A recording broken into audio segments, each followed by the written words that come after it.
This is Winnipeg Sports Talk Daily with Andrew Hustler Paterson and Michael Remis. Hey, what's going on, everyone? Welcome to Winnipeg Sports Talk Daily. Jets at the All Star Break. Slow night in the National Hockey League, but lots to chop up today on the program. You know, with the Jets being quiet this week, we are going to talk about our second favorite topic on this program, the Los Angeles Kings and what's happening in LA. Dennis Bernstein is going to jump on with us at the bottom of the hour. Be very interested to hear from DB as to how it has gotten this bad in Tinseltown and what might be on the line for the Kings tomorrow night in their final game before they go on the All-Star break as it pertains to head coach Todd McClellan. What the heck is up with PLD? And how has it fallen apart this badly after such a great start for the Los Angeles Kings? So we'll have some fun with that. Mike McIntyre will jump on with us, and we'll hit a number of Jets topics with the Jets heading into the break. And looking ahead to this next month post-All-Star game, heading into the trade deadline, in particular as to potential Jet targets, and how this team might shake out once the roster is finalized, pushing to the Stanley Cup playoffs. And nice news for the Moose. They finally got a couple wins on the weekend. It had been a really, really rough run in 2024 for Manitoba. But Dan Fink, the voice of the Moose, is going to join us from the road as well. The Moose, coming off wins on the weekend in Rockford and in Chicago, are back in Rockford tonight. So the Fink will come on. We'll hear a little bit from him as to what's been wrong with the Moose, and maybe if they've turned the corner and how they got those wins on the weekend, as well as a little update on the likes of Brad Lambert and more of the Jets prospects. So should be a fun show. Great to have you all with us. Shout out to everybody in chat joining us, even during a slower week for the Winnipeg Jets. And a big thanks to the sponsors that make this show happen each and every day. Coolbet Canada, Princess Auto, Aikens Lake Wilderness Lodge, Boston Pizza, Royal Sports, Sport Manitoba with Manitoba Liquor and Lotteries, Little Brown Jug, F Apparel, Wallace & Wallace, the Winnipeg Jets, Canadian Club, Manitoba Battery, and of course, Modern Man Barbershops. Let's get Michael Remis in here to get this show on the road. Remo, how are you feeling today? Yeah, I'm feeling good. It's warm out, so I'm pretty good. But just a weird time. You can get caught up on a lot of stuff. With no hockey, one game yesterday, no Monday Night Football yesterday. That's been off for a bit, but it's kind of nice having a week off, take care of some things, do some laundry. I'm good, ready to talk whatever may come up today as the Jets are off, and well, we're not quite at CFL free agency and All-Star game coming up this weekend. Hey, just quickly, I mean, you're the man of the gram. Do we have updates on where the Jets are all right now? Have we already gotten a bunch of, like beach pictures? Oh, okay. Or, that's fine. I do. We have not talked about this before, but I had a feeling that Remis would probably have an update or two on what's going on. Should we go through it? Yes. Yes. Okay, Josh Morrissey, I saw, was in Mexico. So I saw that, going to warm weather. Let's see. Oh, Hellebuck is in Disney right now, I guess heading before the All-Star game. Yes, and I think we did know about that. Somebody, maybe Chuck told us that. Chuck, we got it in. We got it in now. That's right, Hellebuck Insider, Chuck Hellebuck. Chuck Hellebuck.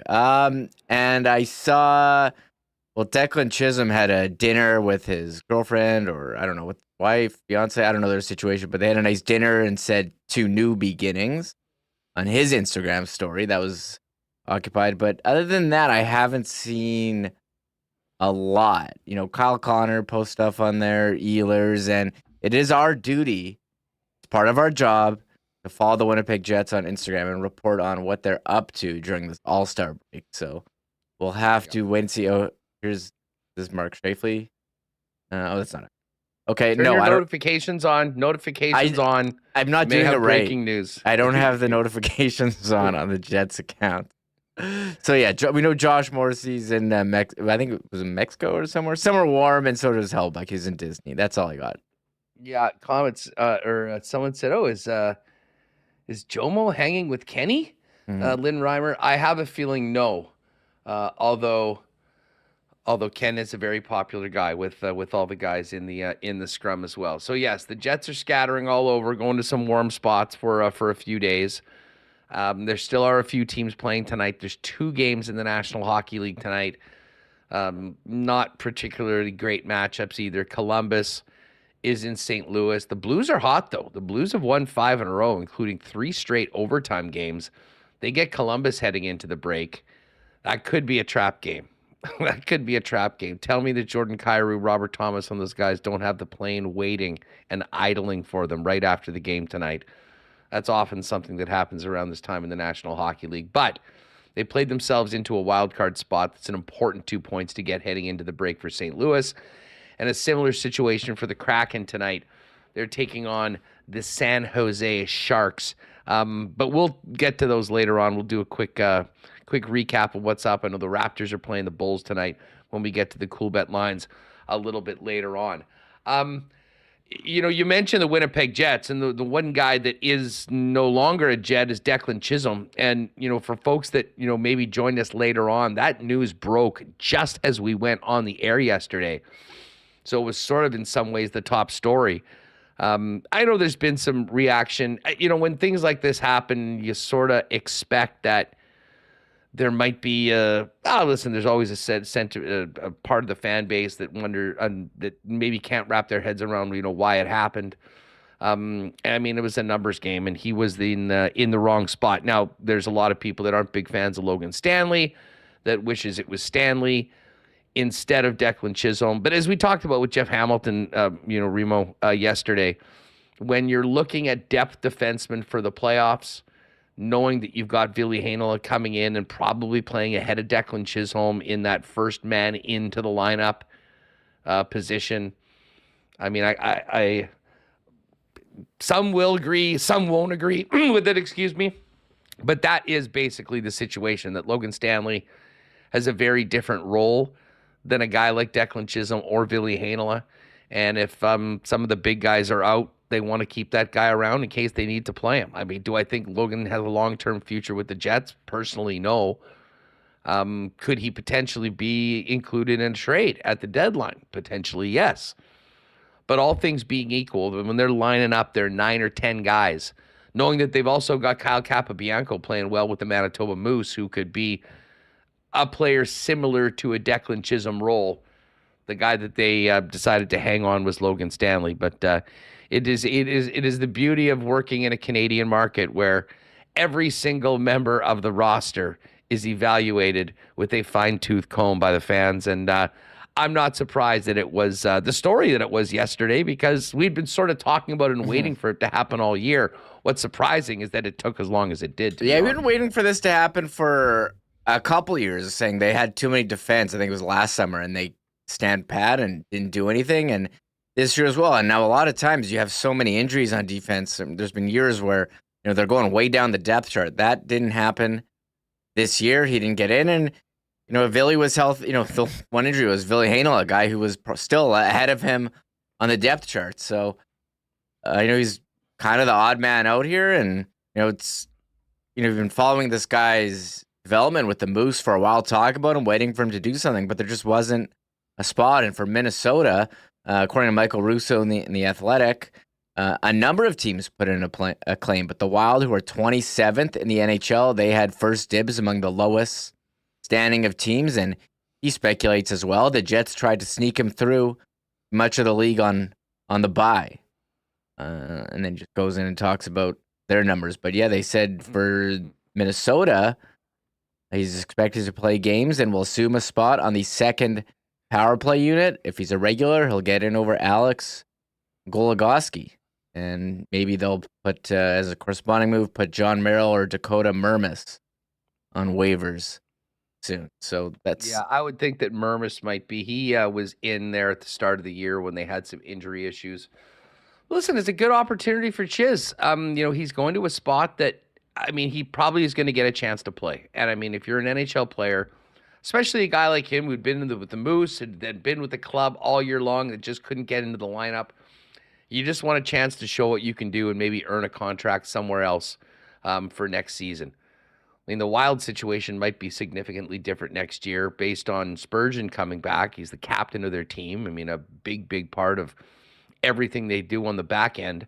But while he's gone, I think it's a great opportunity for Chisholm to play, and be interesting to see him wearing a Minnesota Wild jersey coming up on February 20th on a highly anticipated game for Winnipeg Jet fans for reasons that most of you are well aware of. A lot of bad blood between these two clubs. And yeah, Jay Miller, the Wild had one of the first cracks at him because the Wild are not having a good season. When you look at the standings right now in the National Hockey League, and you choose to do it by league because it goes in reverse, there was only 5 teams that had a crack at Declan Chisholm before the Minnesota Wild. And those teams are, the Blackhawks, the Sharks, the Ducks, the Blue Jackets, and the Senators. The Wild, 47 points in 49 games right now are, I guess that makes them 26th in the National Hockey League, 32, or 27th in the National Hockey League. But as Russo said, there were some other teams that also placed a claim on Declan Chisholm, which isn't surprising. I think that he had enough of a reputation coming from his time in the American Hockey League that teams were interested in him. I'm sure his name has been bandied about when the Jets have been talking to other teams about potential moves. And listen, people pay attention to other teams' rosters, their salary cap, their depth chart, and realize that something's got to give at some point, and it did. But as they say, nice opportunity for Declan Chisholm. We wish him well. And this does open up a spot. And someone was just asking in chat whether the Jets are going to go 14-7, like 14 forward, 7 defense after the break. We'll see about that. I do think that whether it's right after the break or at some point leading in, I think we're going to see Ville Heinola back with the Winnipeg Jets now that Chisholm's gone. And I think at that point, Ville probably works into a few games. Because, there's a very good chance that they're going to need Ville towards the end of the season and certainly in the playoffs. And you're going to want to have him get some games in the big league. So I would imagine that will be the case. But things will be a little clearer once Scheifele and Gustafsson come back. Do they waive? I think Axel's the first guy up. But do they send Toninato back down? He was the last guy up. I don't think they'll expose Kupari. I think he'd be picked up almost for sure. I think there's probably a better chance of Dominic Toninato clearing waivers. He did earlier this season. But anyways, we'll get into that with Mike McIntyre a little later on. Reem, we saw American Elliot Friedman talking about the Coyotes situation earlier today.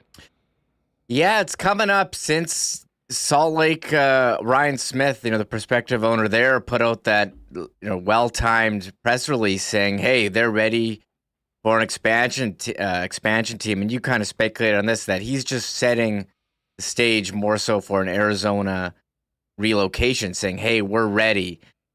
And Elliot Friedman was on with Jeff Merrick today, as you said, and it's the All Star break coming up, and I think this was kind of a soft deadline here for the Coyotes to kind of soft deadlines for Arizona. And Elliot noted that it's pretty, any deadline with them is written in like crayon or erasable pen, pencil, whatever. And Yeah, because hey, they need to have stuff sorted out for next year. Like they don't have a home. How long are they going to be playing in Mullet Arena, which what is it, 5,000 seat arena? And he said they're not really close on anything. And there's some land auction they're going to try to get on. When I hear land auction, I think of Happy Gilmore trying to get his grandma's house back at the end of the movie, and Shooter McGavin comes in and snipes it. But there's really no timeline for Arizona, so I don't know. It just seems like you have an owner in Salt Lake ready to take on the team, and the NHL. He said also noted the NHL is not really going to give up on Arizona. It's a huge market, and maybe they kind of just move the Coyotes somewhere and try to get him in on expansion, because these expansion fees, these owners are making so much money on them. It's hard to say no. So I think it's time, Huss. Let's put this Arizona saga to bed. And I said, more importantly, here's why we're invested, because the Winnipeg Jets 1.0 records are still in Arizona. And so if they move, Salt Lake, they have no use for those. Bring them here. I'm tired of saying Ilya Kovalchuk is the rookie goal-scoring leader. Tired of that. We need Solani's. Yeah, well, okay, yeah. Solani's number would top Ilya Kovalchuk for sure. But I think the Thrasher records are going to be with us no matter what. Yeah, that's fine. But I'm just saying, it's so strange that you have Howard Chuck statue, Solani Newman in the rafters, and it's like the all-time points leader, Ilya Kovalchuk, or like Marian Hossa, or whoever it is. So let's get back to the real stuff. But that's the state of the Coyotes. What's going on? And listen, I talked about this extensively last week. I mean, for everyone thinking this was about expansion, I mean, at some point maybe, but this isn't. This is right now about the Coyotes. And in that press release that they put out, they made it very clear that they're ready to host a team right now. And that is key. That was basically what the Winnipeg group did, what True North did behind the scenes with the Atlanta Thrashers. And I would imagine that this will be, this is a lot more on the table right now than it was with Atlanta. I mean, I think that caught a lot of people by surprise because they didn't have this crazy saga of trying to get a building and playing in a 4,400 seat building. I mean, we know all the history. But while it was put forth is there going to be a 33rd team? I mean, at some point maybe, but that is not what this is about at all. This is about putting the pressure on Arizona, letting them know that there is an option for them to move. They don't want to keep this going. The PA doesn't want to keep this going. So as I said last week, I fully expect the Coyotes to be in Utah next year. And the one thing that Elliott said today that I mentioned last week, I mean, they're not totally giving up on this Arizona market. They put so much into it. They think hockey can succeed there.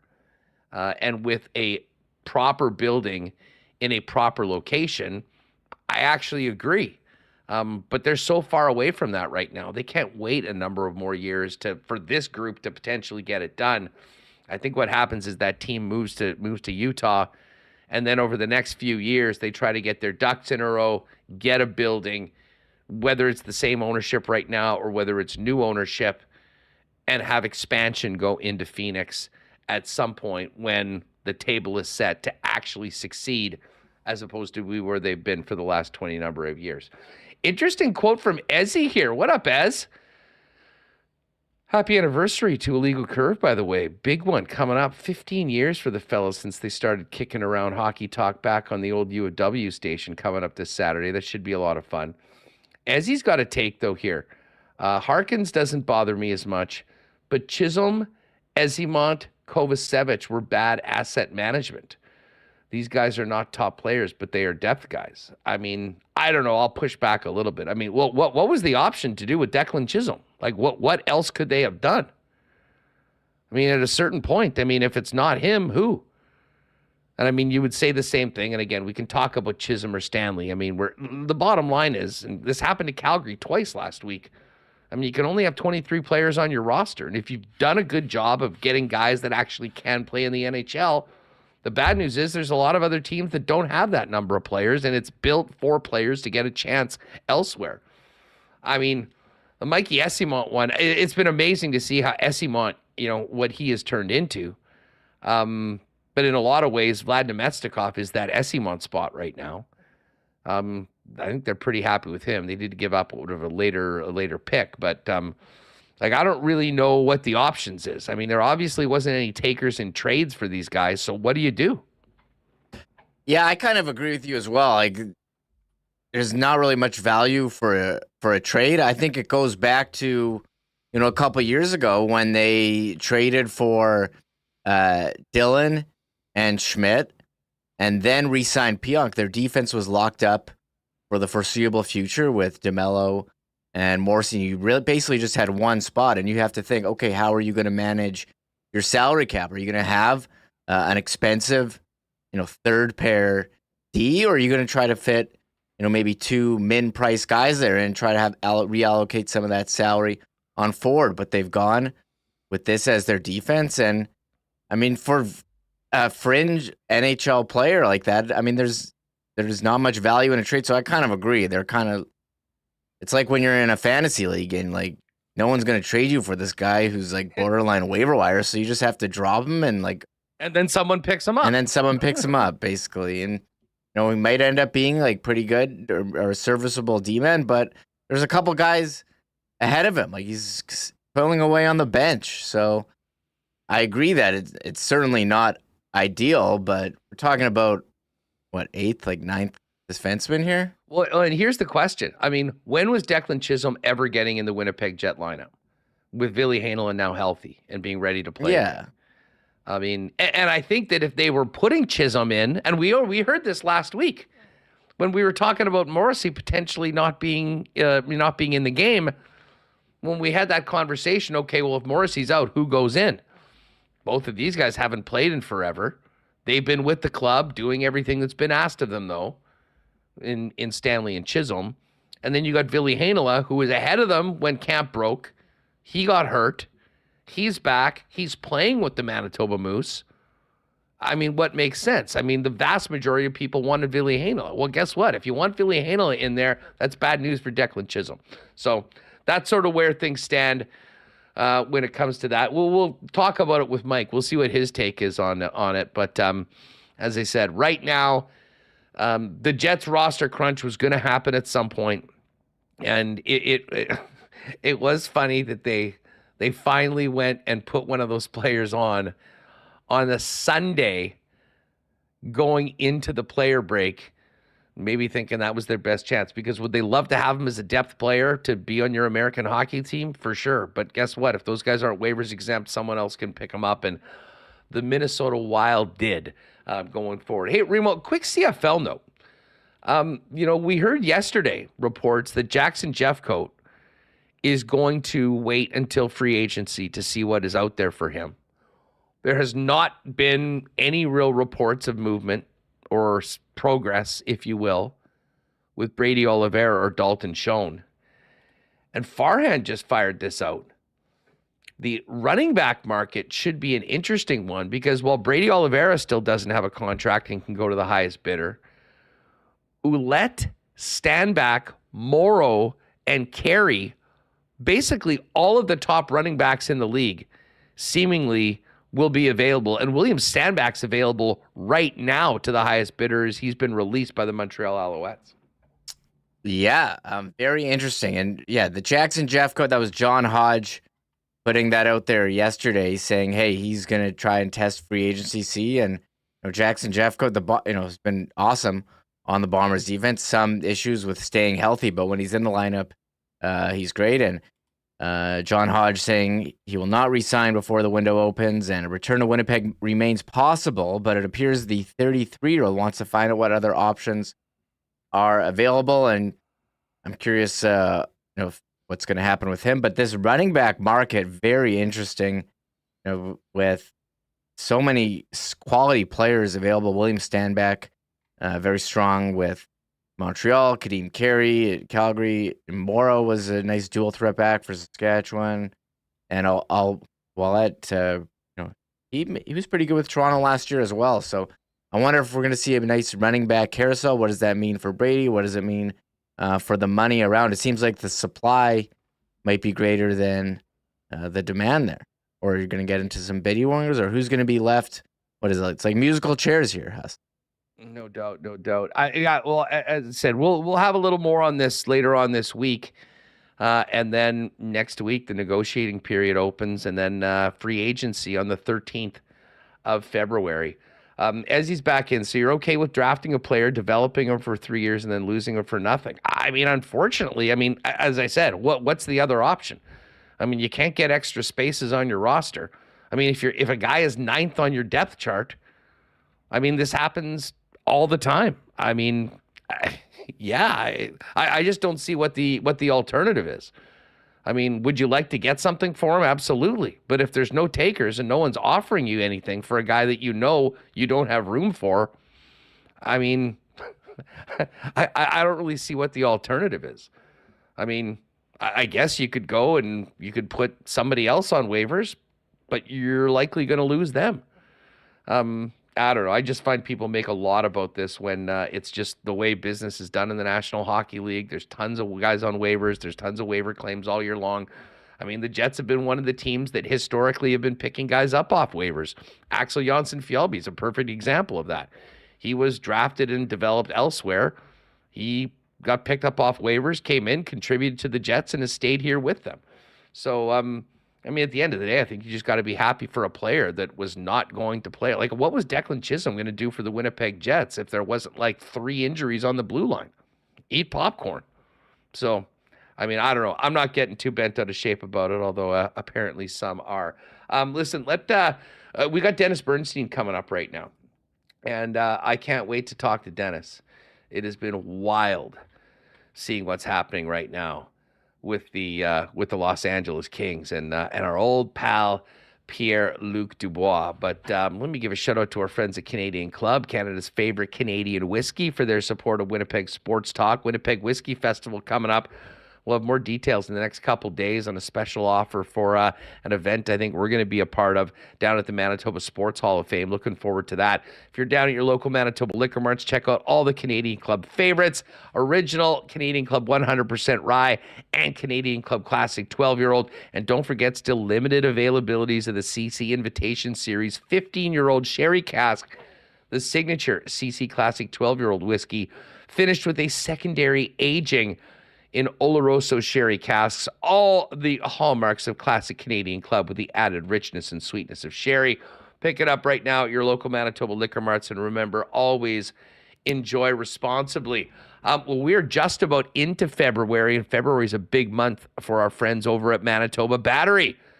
While they get all of you drivers through the Winnipeg winter with the best prices, the lowest prices on the best batteries in town, demand has been such that they're opening up a new location. That's right, South Winnipeg, get ready, because new Manitoba Battery opening up next month on Dover Court. We will have special sales and grand opening information for you in the next couple weeks. But look ahead to that. And in the meantime, for all of your battery needs, shopping local, getting the best price, beating the pants off the big box stores over and over again, and with free delivery for any purchase over $60 inside the perimeter of Winnipeg, there's only one place to go for your battery needs, and it's a no-brainer. Manitoba Battery, manitobabattery.com, and give them a call at 204-783-8787. Gang, if you need to maybe freshen up a little bit with a haircut or more, you got to pop down and see our pals at Modern Man Barbershops, conveniently located somewhere near you, because they've got 8 locations in Winnipeg, including the newest locations on Pembina Highway or Plessis Road. Modern Man Barbershops offer a variety of grooming services, including haircuts, beard shaping, shaves, color services, and more. Book your look and make an appointment via modernmanbarber.com, and give them a follow on Instagram at Modern Man Barbershops. And I'll give a quick shout out before we bring in Dennis Bernstein to the gang at Aitken's Lake Wilderness Lodge.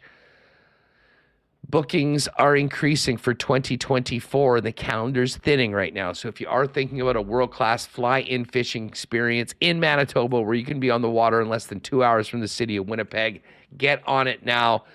Go to aikenslake.com and find out more about the world-class Aikens experience, booking information, and more. And you can also check them out online on social media, I should say, at Aikens Lake on all your favorite platforms. All right. Well, not everybody is on the player break. The Los Angeles Kings still have one game to go. They probably cannot wait to get to the break. But tomorrow night, they will be in Nashville as their season continues to spiral. And when we talk Kings, we talk all NHL, we love having DB on, but no one we love talking more about the team in silver and black. That's Dennis Bernstein, who joins us now from the fourth period. DB, looking good as always. How are you, my friend? I'm getting out of town, Hustler. It's nowhere to be when you're covering hockey these days. I'm doing great. Looking forward to a big All-Star weekend in Toronto, and just trying to figure out, like everybody else, why the struggles have been so bad here in Los Angeles. You know, Dennis, we, of course, have been paying attention to this since the start of the year. A big trade between these two teams in the offseason. We saw the Kings come in Game 3 of the season and probably handle the Jets as well as any team has all season long. That was, of course, the game that Balharry got hurt as well. Yeah. But, I mean, a month, 2 months in, there was a little questions about what PLD's doing, when he's going to get going around. But the team was, like, right there at the top of the Western Conference. Yeah. I mean, if you haven't been paying attention, this team has absolutely flatlined. They have 2 wins in 16 games. I mean, it's a simple thing to ask, but I mean, what has happened to the Los Angeles Kings? Everything they were doing in the first 30 games, Hustler, they're not doing now. They're not getting depth scoring. They're not getting solid goaltending. They're not playing defense. So you could tick off everything. The only thing they're really doing well is the special teams have been great, which would be a little bit of surprise because if you watch the Kings last year in the playoffs, the penalty kill cost them the playoffs against Edmonton. They have the number 1 penalty kill in the league. I think they're third in defense, but they have been giving up more goals. So it's been a systematic failure. The players say they haven't quit on Todd McLellan, and I believe them. It's just the execution, also the commitment to playing defense and structure. I think that has a lot to do with it. And when you don't get any production from your bottom 6 in this league and people find a way to stop your top 6, you wind up losing 2 of 16 games, winning 2 of 16 games. Last week was particularly ugly. They did get a 2-1 win against the Rangers, which, you know, you would have thought stopped the bleeding for a minute. And then, oh, great, you got the Sharks and Sabres. Next 2 games, let's get things turned around. Yeah. Well, you lose to the Sharks 4-3. You lose to the Sabres 3-1 in a game that you were up 3-1. Did it feel like last week was rock bottom for the Kings? It has to be, Hustler. You mentioned the 2 teams. Like 1 point out of 4 against Buffalo and San Jose. And look, Rob Blake had a press conference on Thursday before when they lost to Nashville. And I asked him straight up, I said, look, you've done a lot of moves. You don't really have that many more moves to do, except one move, which would be to replace the coach, and Todd McLellan, who I have an affinity for. We've had a great relationship over the last 5 years. But when you lose to that extent, that was an option. And Rob said it's not an option. You go out and you mentioned you went against the Rangers, a team they never played good against, to be honest with you. So that looked like the makings of, okay, you can start a little mini streak here before you get to the All Star break. And regardless, this team needed to get to the All Star break to just figure out what's going on. And then they lose to San Jose and Buffalo at home, and then they get – see, here's the thing. People thought that they were going to make a move when they got crushed in Colorado. And I'm like, no, it's McKinnon, it's Rantanen, it's McCarr. That's not going to be the genesis of replacing Todd. But I said the St. Louis and the Nashville games are, and what happened? Again, they lose in overtime. Hustle, they're 2-10 after 60 minutes. Like, if it's a coin flip in hockey – after, once you go past regulation and you're 2 of 10, you can't win a shootout. You can't get a save. You can't get a goal in overtime. Now, that's what makes the Nashville game tomorrow really critical for this team. Probably more so for Todd McLellan than the team itself. And Todd gets it. He knows that Hustler, this team, some people were picking to win the Stanley Cup in November, and they lose tomorrow. I think they might get passed for both wild cards, although they're right on the precipice there. And it gives Rob Blake the opportunity to say, okay, I have to make a substantive change here. They're up against the bye week, and that's the one thing that people keep asking me. I said, well, they've got 10 days off here. If they wanted to make a move on the coach, that would be the optimal time to do it. Now, do they promote Marco Sturm from their AHA affiliate? Did they go get a Woodcroft or a Berube? I'm not really sure. But I do know that when you still play decent defense and your penalty kills committed, they haven't quit on the coach. but it's a result-oriented business. And for a team that thought was a contender and was built to be a contender, to lose 15 or 17, if you lose tomorrow in Nashville, you have to. It almost forces Rob Blake's hand. Well, and you mentioned you mentioned the Predators in that. Now, I mean, the one thing the Kings have going for them is that they do have 3 games in hand. But they're tied with Nashville right now with 54 points. I mean, the Kings technically have the first wild card. The Blues, who they just gave 2 points to in their last outing, tied with them at 54 points. LA has played 47 games. The St. Louis Blues have 48, and the Nashville Predators have 50. And the Preds lost last night in OT to Ottawa. They actually could have jumped both of those teams, at least with the 1 point. You know this is a massive game for Nashville because they do have some catching up. But based on what you're saying, I mean, how realistic is it that Todd McClellan is coaching for his job tomorrow night? I think there's some validity to that. I think what happened was that week that you mentioned, Buffalo and San Jose. I think at that point, even though Rob said the week before, I'm not looking to change the coach. It's about execution. But when you can't execute against San Jose and Buffalo, it's everybody's fault, right? It's a collective failure by this team, and everybody's to blame. And I asked Todd after, I think it was the Buffalo game, look, here's the thing. You've lost 2 at that point, 2 of 16 or 2 of 14. Like, are you concerned about your job security? And he said, look, I'm responsible for the performance of this team. And he respected the question because I have a relationship with him. But yeah, it's viable. Sure. I think you have to hustle. What else do you do? Like, they're still waiting for Victor Arvidsson to come back from injured reserve. He should join them on the road trip after their bye week, which would be the middle of February. But I mean, how can you make the case if you lose 15 to 17 for a team that was in first place? You mentioned the games in hand, Hustler. The games in hand are only good if you win them, and the Kings never won them. And this was a team that I think they were in November at some point. They were 14 points ahead of Edmonton, right? And now I think they're 6 behind, and Edmonton has games in hand. It's just not acceptable performance, and it's unfortunate. I don't lay all some people say, oh, why don't you play Kaliev or Brian Clark? Like, the suggestions are being made, Hustler, are fringe players. They're talking about, oh, you should play Clark and Spence on the third pair. I think changing the third pair is going to change the fate of this team, or Arthur Kaliev going on the fourth line. That's not going to happen. Like, it's the big boys that aren't scoring. There's certainly an issue. Look, the most disappointing player in the league this year based on his pay is P.L. Dubois, without question, right? And I'm in the room with him.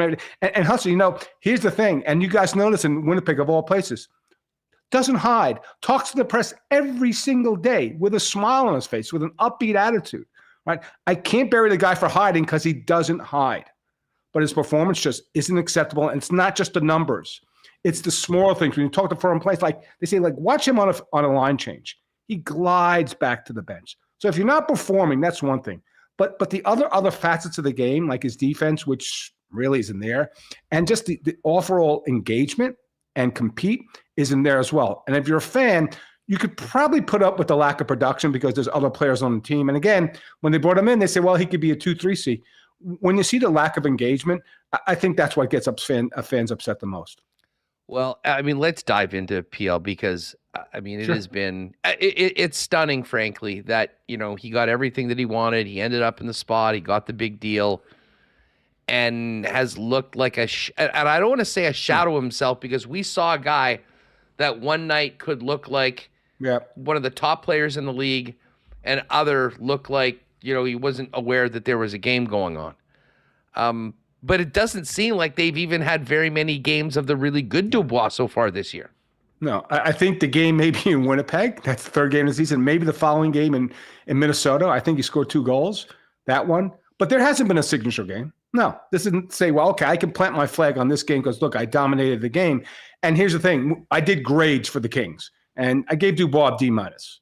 Because through this stretch, Hustler, when you play San Jose and Buffalo, okay, if Kopitar and Kempe and Fiala aren't producing, you need to step up and produce. These were the games they needed him. This is why they acquired him, because when the other guys got shut down, he would stand up. He's never stood up and dominated a game and took a game. He's never been the first star of a game, I don't think, ever, right? So it's been very difficult. And when you see 8 points, look, one fan DM'd me the the buyout page for PL Dubois Oh from my God. Cat I Friendly. saw that. I saw that on Twitter. I'm like, after one of the I don't games. think I Well, That you know, would you be- look at the cap hits, Hustler. There's some logic to it, to be honest with you. But when they needed him through this stretch to stand up and be, I'm going to be the guy, I'm going to be the lead dog, it just hasn't happened, which is, you know, like I said, he's the most disappointing player in the league this year, without question.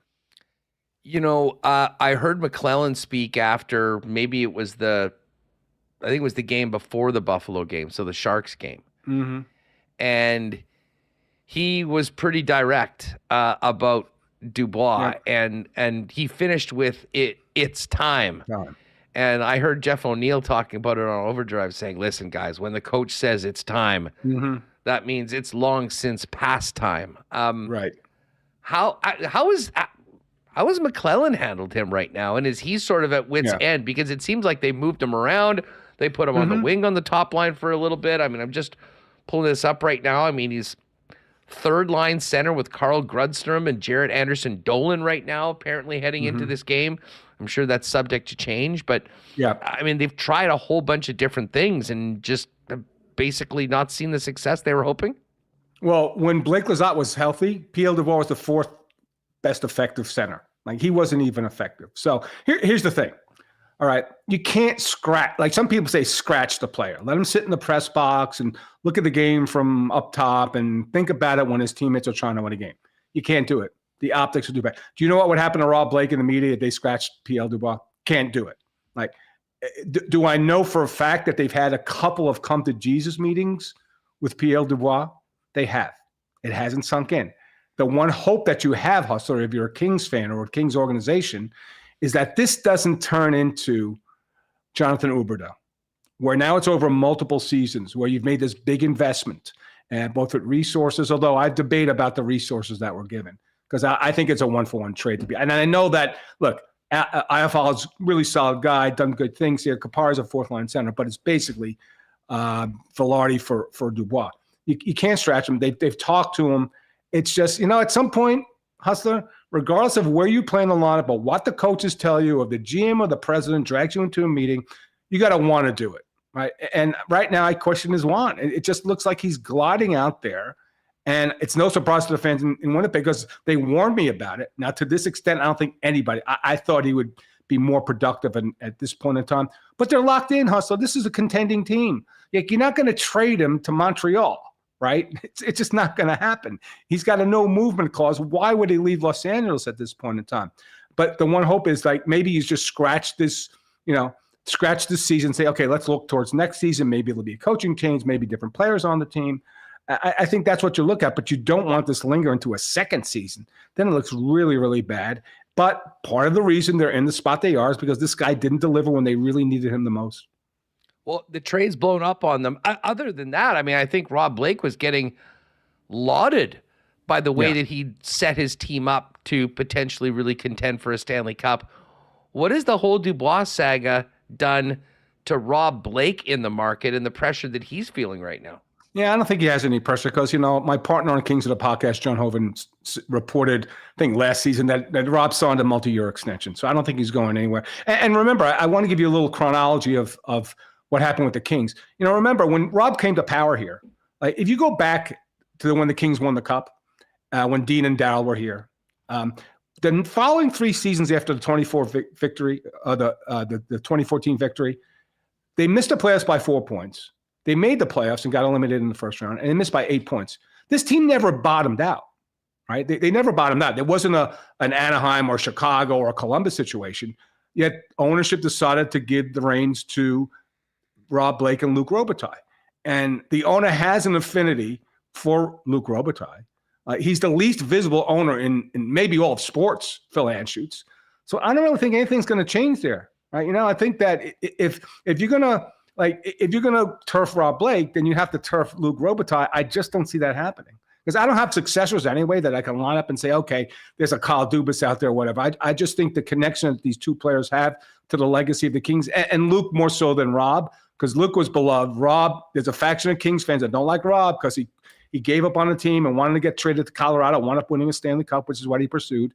I don't think there's any change in management here. I really don't. The building's not half full. The crowds are really good. The Ranger game, of course, there are a lot of Ranger fans. The place was sold out. So I don't see anything changing. The one, off-ice thing I see that you could change would be Todd McCullum. Everybody's talked about the risk he's at right now because of the team's performance. The day after, or I guess the game after McClellan spoke, we heard from Drew Doughty. And Doughty was very pointed in those comments. I mean, he talked about guys thinking it was cookie night, and there were no cookies to be had in the second and third period. In fact, the cookies were for the Buffalo Sabres, and we know how that game ended up. But it seemed like he was very, very frustrated. Did you take that as him calling Dubois out in particular, or is there a whole bunch of guys that kind of followed into that? Because for a team that had been together for the majority of the time, we know the guys that have got it done in the past. It sort of gave us an eye into what the leadership of that group is dealing with. And I don't know, I took it, and maybe that's just because we're in Winnipeg and we're so focused on this trade and the aftermath of it, but that what they've done from the new guys aren't getting it done, basically. Is that what it is? There's more to it, but how did you read Doughty's comments? I don't look at it just as Dubois. I would think you would have to throw in the mix the guy who's the high-risk, high-reward guy in the team, and that's Kevin Fiala, who's been benched. He was benched the last game, took a bad penalty. I think it's probably focusing on those two guys, right? I think Dubois scored a power play goal in that game, so it wasn't like he was off the board or something. He actually has 10 goals, which is he doesn't have 2, but for that price tag, he's probably now. I wrote you're getting a $3.5 million performance out of an $8.5 million price tag. But no, I think it was Kevin Fiala too, because Kevin has a tendency to do that. He is a difficult player to play with. And remember, at the beginning of the season, the alignment was Dubois and Fiala, but they both need the puck. And that's the one thing about – now, I don't really look at – I get the logic of putting Dubois on the left wing because he's not that facilitator. To me, he's more of a goal scorer. Like when they had big years in Winnipeg, he was like a 27 guy. He wasn't a 20-50 guy. Right. So he's not that, that facilitator. Plus, he hasn't played with great players. I get it. He's playing with bottom 6 players, but sometimes you got to make your players that play with you better if you're that type of player. So I think it was pointed both at probably Dubois, but even I think Fiala you could throw in because he has a tendency to try to overplay things, to make that blind pass, that backhand pass, give up a 2-on-1. So I think it's a frustration in general. I think that's Drew talking frustration out of a team that he knows that they were up against, they should have beat. They were playing a back-to-back Buffalo, and that's the performance you put up over 60 minutes. I think that's general frustration. I don't think that Doughty doesn't get along with Dubois Fiala because he's one of the leaders, but he was right. He was absolutely right. That's what it looked like. It looked like a lot of selfish hockey with a lot of mistakes, and it's great to see Drew stand up and say it's not acceptable. The one thing I'm sure that was extra concerning to everyone that follows the Kings and certainly their fans was the way they followed that one up. And that was the game against the Avalanche. And I watched that game. And, listen, things will happen in games, especially against a good team like the Avalanche. But, I think it was the third goal, the O'Connor goal in that game. Doughty had the puck all around, all by himself behind the net. Guy came in, hit him, took the puck off him so easily. It was shocking. Bang, bang in the back of the net. I know another one went off Doughty later on. A deflection is what it is. But it almost seems like it's infecting the top players as well right now on the club. And, for a guy to be as vocal as he was after the Buffalo game, to come out and have that happen, might have been the most shocking thing I've seen in watching the Kings over the last month. Yeah, but I wasn't surprised, Hustler, because when I went on our podcast, I said, they could lose 7-1 and Todd's not getting fired. And people started telling me, it's 5-1. DB actually might be right. They might lose 7-1. They were overmatched against that team. They're not right now prepared to play the Colorado Avalanche the way they're playing. It's as simple as that. And you're right. It's pervasive. There's few guys that can go in the room after games saying, look, I gave my all, but was that my best game? No, guys are playing terribly. It's just, Arthur Kaliev wants to get traded, and I don't think he hasn't had a goal in 11 games, and he's just shooting 7%. That's not what a goal scorer is supposed to do. So it's pervasive because I don't know how. All I can say is it's a Jekyll and Hyde team. The team that played the first 30 games of the season is not here in Los Angeles right now. It's not close. It's been a total breakdown. And also with respect to their structure. So that's the concerning part, is that if they're not going to play defense now and the goaltending's regressed, Cam Talbot, here's how bad it is, Hustler. Here's very suffice. One sentence. Cam Talbot's the Kings All-Star. He's going to be in Toronto. He has a 10-game losing streak at the All-Star game, unless he wins tomorrow. That's the Kings representative. And I think it's a microcosm of what's going on right now. Well, and he looked terrible in that game. And I have to say, this is really bad news for Cam, because I believe once they get through the first 6 events of the skills competition, yes, it's the one-on-ones, and the players get to choose which goalie that they're going up against. Talbot might take every shot. He might take every shot in that event. It's been a rough patch. He was great early. Now, here's the thing. They played such great defense.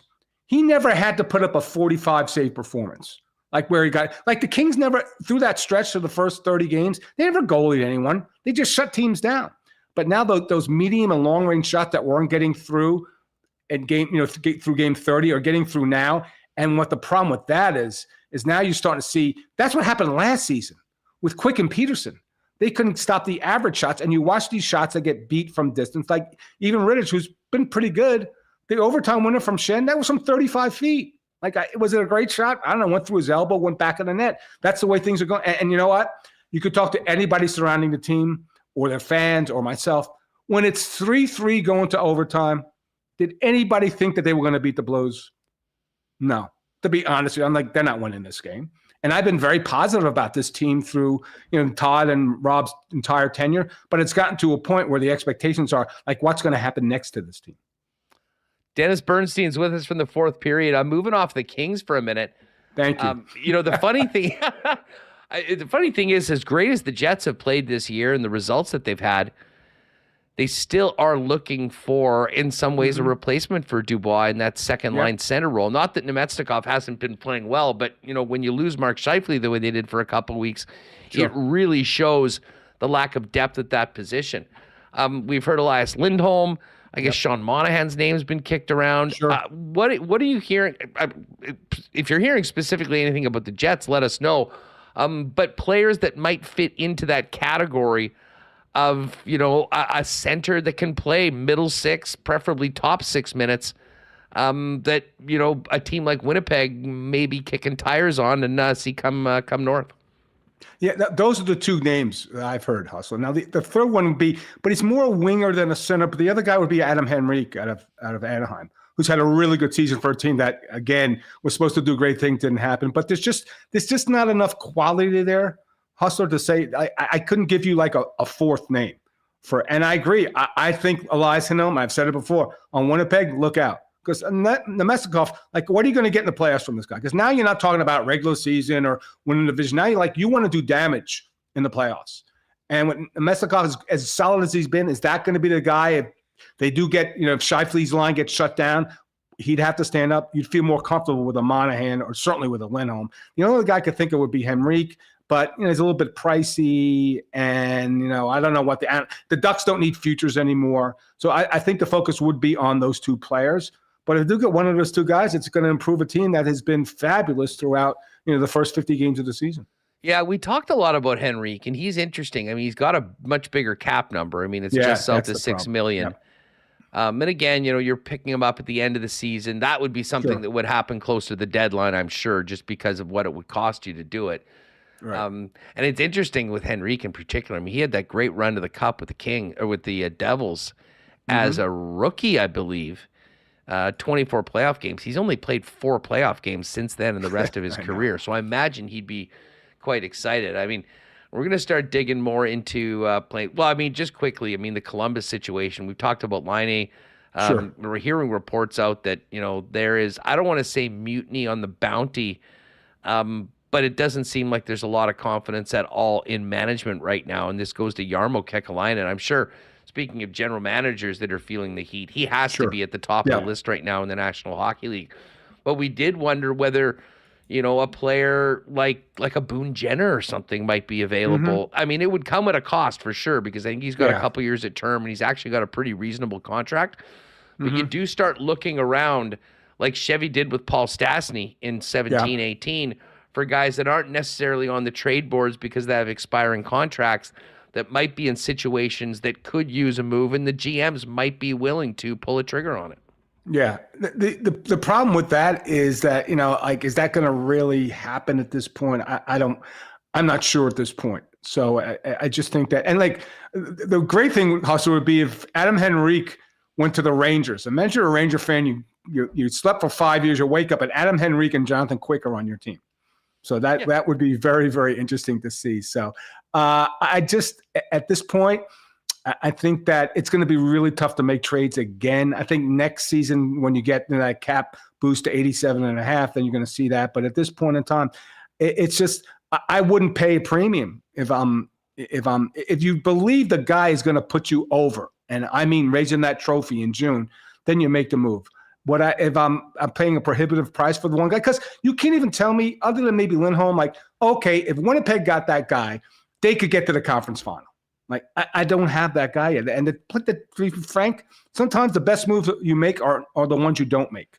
So would I be shocked if he stayed pat? Because the price for those guys that we're talking about, especially Lindholm's going to be prohibitive, and maybe a little bit more because it's a Canadian team to a Canadian team. It's going to be really, really interesting. But it wouldn't shock me if Chevy stayed pat because things are going well and there's not really too much to fix. But I agree with you. The center position is one you might want to fortify, given of who you're going to be playing in the playoffs, like a Dallas or a Vegas or a Edmonton or a Vancouver. Good stuff, DB. Have a great time in TO at the All-Star game. We'll look forward to what you and Dave and the gang at the fourth period have cooking content-wise over the course of the weekend, and enjoy that game tomorrow night. It's always great being on Winnipeg Sports Talk, Hustler. Thanks for the time. Appreciate it. There's our guy, Dennis Bernstein. Make sure you give him a follow on Twitter and check out the fourth period. Mike McIntyre is coming up in just a minute. Of course, Jets off, but they're right back at it. A couple quick road games, and then one of the top games of the season on the schedule, Sidney Crosby, the legend, the Pittsburgh Penguins coming to town Saturday, February 10th, excuse me. Tickets available for that right now, as well as the Valentine's Day game against the Sharks and the much-awaited visit of the Minnesota Wild on February 20th. Of course, season tickets, ticket packages on sale as well if you want to get back on board with the club in respect to that, as well as get playoff ticket opportunities. Go to the website right now or give them a call. Someone would be happy to help you and get you back on board and get back in the seats for what should be a real exciting run to the playoffs and hopefully playoff run for your Winnipeg Jets. A huge thanks to our friends at Wallace & Wallace, the fencing and overhead door specialists in Manitoba. You believe it? They've been doing it since 1946 as the leaders in both. And while the fencing side of things really will pick up as we get into the spring, right now Wallace & Wallace is busy helping Manitobans make sure their garage doors are working and getting up and down. Now, they are the Clopay dealer in Manitoba with the biggest selection if you're thinking about a new overhead door for your garage. But right now, it's about preventing downtime as your garage door works a lot harder in the winter. Give Wallace & Wallace a call to book your inspection and maintenance service call today for residential and commercial overhead door sales and service. There's only one name or two you need to know, and that is Wallace & Wallace. And hey, shout out to the fellas down at F Apparel. Actually going to be heading down there a little later on this week to get fitted up for some new duds. Guys, if you look in the closet or realize that you need to up your menswear game, there's only one place to do it, and that is F Apparel. The best prices on the best in men's clothing, including custom suits made to fit starting at just $400, along with chinos, golf pants, custom shirts, both tucked and untucked styles, and an incredible selection of menswear accessories. If you are getting married this year, talk to them about a 15% discount when the wedding party gets done up at F Apparel. No tuxedo rentals, guys. Get something that you'll be able to enjoy and wear long beyond the big day at F Apparel. Find out more online and make an appointment to pop in and see the guys at 190 Smith Street. And, of course, online at that's EPHapparel.com. All right. Let's keep it going. We'll get back to the Winnipeg Jets after a fun check-in on P.L. Dubois and the Kings with Dennis Bernstein. Let's bring in Mike McIntyre of the Winnipeg Free Press. Mike, what's going on? What do you have going on for the down week for the Winnipeg Jets? Not a whole lot, Huss. Put a kind of state of the Jets piece together yesterday, and then I'm going to enjoy a few days off here now. I'm actually on the next road trip through Pennsylvania next week, and then I'm on the one right after that as well to Calgary or Vancouver and Calgary. Looking forward to seeing the Canucks. Canucks are one of just a couple teams the Jets have yet to see, and of course, right now, they're sitting second overall in win percentage. The Jets are third, so that should be fun. So yeah, and a little bit of downtime this week, and hey, it feels like spring out as I'm watching all the snow melt. Can't complain at all about this weather. I am working on a bit of a longer term project as well, Jets related, that we'll have later in the season. But yeah, some downtime, which certainly not complaining at all. I'll be back on Sunday when the Jets actually hit the ice again. It's interesting, Huss. The All Star break is actually still going this Sunday. The Jets, though, they went and got permission to hold a practice as long as it's after 2 p.m. I guess that allows the players to fly back Sunday morning and not have to cut their various vacations short. But the Jets will hit the ice on Sunday, and I suspect the question that we will all be wanting answered is whether Mark Scheifele is good to go, because I'd suggest if there's one thing we've learned recently about these Winnipeg Jets, a reminder maybe, because we probably knew this already, but it's just how valuable number 55 is to the fortunes of this team, and they certainly have missed him over the 6 games that he's been out, of which they've only won 2 of those games. Yeah, that was certainly on display last week with the power outage that sort of happened with this offense in his absence. Just quickly on that practice, how does that work? And is that something that the players have to all be on side for as well, or is that just management saying, hey, we want to get to work as soon as possible? I believe that because I think the players, otherwise they had to be back in town that day anyways. And so I think as long as it happened after a certain hour, it reminds me a couple years ago, there was a similar situation. I think this was during the COVID impacted year where they were able to actually hold a practice on Boxing Day, but it had to be like after 4:00 that day. So yeah, the players have obviously agreed to it. I don't expect Connor Hellebuyck or Kyle Connor to be there, although maybe they will be. I mean, Toronto's a short flight, and my understanding, it's not like those guys are taking a vacation after the All Star break. I know Connor Hellebuyck is on vacation early this week. I believe he took his family to Disney, and then he'll obviously head to Toronto for the All-Star festivities. So these guys have to come back to Winnipeg anyways.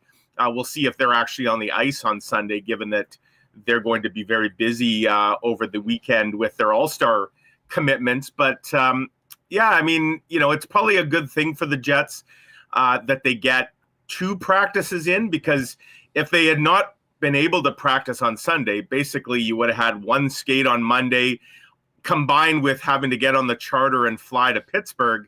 And then they get the morning skate, sure, on Tuesday. But this will allow them to work off a week's worth of rust, if you will. And if you're the Jets, you obviously hope that you can quickly nip this 3-game winless streak in the bud when you face Sidney Crosby and the Pens on Tuesday night. You mentioned Hellebuyck, and I know he's going to be there at the All-Star game. I hope they don't have much for the goalies to do, and I hope he's able just to chill and relax and maybe get some extra sleep. Because to be honest, the thought of dragging a couple toddlers around Disney for a few days, I think might be more laborious and exhausting than any 3 and 4 in the National Hockey League. You are bang on, Huss. Absolutely. I've seen it firsthand. We didn't take our when our kids were young, we didn't take them to Disney, but we certainly went on various trips. And you're right. You often end up coming back from a vacation in dire need of a vacation. So you're right. I'm sure Connor Hellebuyck, I mean, they'll make some good memories for sure, but he'll probably enjoy a little downtime in Toronto. It's interesting. I actually saw there's a $100,000 prize, I believe, Huss, for the winning goaltender. I honestly, I admit it, I have not delved into the details of the All-Star game. Quite frankly, it just doesn't really appeal to me. But I know they've added some money and with the skills, like the 12. I'm in on the skills this year. Like, I'm way more interested in the format of the skills. $1 million on the table, 12 players. To my knowledge, I don't think they've confirmed everyone that is in it at this point. Well, I think they named 10, and then there was a vote for the last 2. Oh, for the last 2? Okay. Yeah. And Remo, try and find that if you can. I think they have we're talking confirmed. about this. I think it was 2. I think it was 2 Canucks got in as the vote, and it's a lot of Maple Leafs and Canucks and Oilers. Like, it's the guys you would expect. They basically chose like the 10 biggest names at the All-Star game. So you're right. I think that's actually a good, because let's face it, the skills, it has devolved into like, who cares, right? Yeah, this is neat. Like, having guys legitimately compete against each other in a number of different events is going to be fun. They've got a prize worthy, I guess, for millionaires to be trying to win. But here's where it gets interesting, bring it back to the goalies. So the first 6 events, every guy is going to do 4 of 6 events and get a certain number of points. Right. And then I believe from the 12 that were there, the top 8 are going to move on to a one-on-one competition. And what's funny is that the players get to choose the goalie that they go up against. I just had Dennis Bernstein on. We were talking, like, Cam Talbot is the Kings goaltender. He is their all-star. He's on a 10-game losing streak right now. I joke that every player in the event might pick Cam Talbot. I'm sure there's safeguards to make sure that the other guys get in there on it. But and then once they move through that, I believe the final 6 make it through to a double-point obstacle race challenge that I'm not sure what is involved, but that's sort of the final event. So yeah. I put it this way. If I was going to watch either the skills competition or the actual 3-on-3 all-star events, I can tell you that it'll be what's happening on Friday night as opposed to what's happening on Saturday. But I'm sure we'll touch on that as we get closer to the event, but it'll be great to see Hellebuck there, Kyle Connor now filling in on for Jack Eichel, who won't be there, and of course Rick Bowness, who I'm sure will be charming the media and having a lot of fun in front of microphones. Considering it is, there's nothing to do as a coach there, obviously, but the team earned it for him, and for the first time in 50 years in the game, it's pretty cool that he's going to be there. Maybe Rick Bowness can just ask around a little bit and maybe bring some tips back to Winnipeg on how to get the power play going. Doesn't hurt, of course, that he's going to be surrounded by some elite talent, and that's one thing, Huss. I'm not looking to absolve the Jets and their pathetic power play that, quite frankly, has cost them a number of points this year. But the fact remains they have not been able to throw their prime PP1 group out very often. We're talking about a handful of games, and it's been a long time since Mark Scheifele, Kyle Connor, Gabe Vilardi, we presume Nikolai Ehlers. In fact, Rick Bowness has said Nikolai Ehlers' name with that group, and of course Josh Morrissey. Like, those 5 have barely seen the ice together at all this year. And that's why I think, as I mentioned, when the Jets come back on Sunday, there will be a lot of fingers crossed in the organization that Mark Scheifele is good to go. It would be stunning if he wasn't, because all signs pointed to him being very, very close last week. And, I think the belief was that they were probably holding him out more just as a precaution than anything. If he's not ready to go right out of the gate here, then they have a real problem. And to go back to what I know you and Dennis just talked about, like, to me, this last 6-game stretch without Mark Scheifele has really upped the urgency, I think, for the Jets to really focus in on getting another centerman by the March 8th trade deadline. I think you could make a valid argument that it was on the shopping list even with a healthy Mark Scheifele, but we've now seen what this team potentially looks like without Mark Scheifele, down with injury. And as good as the Jets have been, and no offense to these guys, running a top four center of Adam Lowry, Vlad Nemestikov, Rasmus Kapari, and Dominic Toninato in some configuration, that does not scream Stanley Cup champion or even contender to me. So I think it's probably, in a way, if you want to look for silver linings, maybe Scheifele going down when he did has allowed management to really focus in on where the areas of need are. And I'll throw this in as well. After Declan Chisholm got claimed on waivers yesterday, if the Jets weren't already looking for perhaps some additional depth on the blue line, the fact that one of their depth defenders is now going to be playing for the enemy in the Minnesota Wild likely means that another defenseman would very much be on Kevin Cheveldale's shopping list as well. Well, let's get to the Declan Chisholm. I mean, I want to editorialize it. What do you make of the team losing him in the fashion that they did yesterday? Well, look, first and foremost, I'm happy for Declan Chisholm because this was not a good situation at all for him. He's a guy, Huss, he's basically proven to be probably too good for the American Hockey League. He kind of did everything you would ask of him, you'd want of him in the AHL. And he was stuck in purgatory, where, ideally they would have, if there wasn't a room for him, and we know there wasn't a spot for him in the top 6 to start the season. And we now know that the Jets have remained remarkably healthy on the blue line. You can't say the same up front. But, other than Ville Heinola breaking his ankle in the final preseason game, and then Brendan Dillon having to exit the game early, and I guess Josh Morrissey the game before that, and he dodged a bullet, and looks like Brendan Dillon is probably going to be okay as well. Like, the Jets have been the picture of health on the blue line, and that has really worked to the detriment of someone like Declan Chisholm, who has gotten used to just sitting in press boxes and bag skates after the rest of the group is done. So I'm happy for Declan Chisholm that, there's another team out there that says we could use this guy right now. And so good for him. He'll get an opportunity in Minnesota.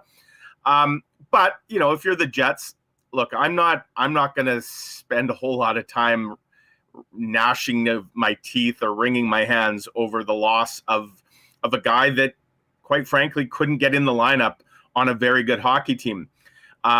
And the Jets have lost a few other players in the last couple of years. He's the fourth, right? Kovacevic, Harkins, Asamont.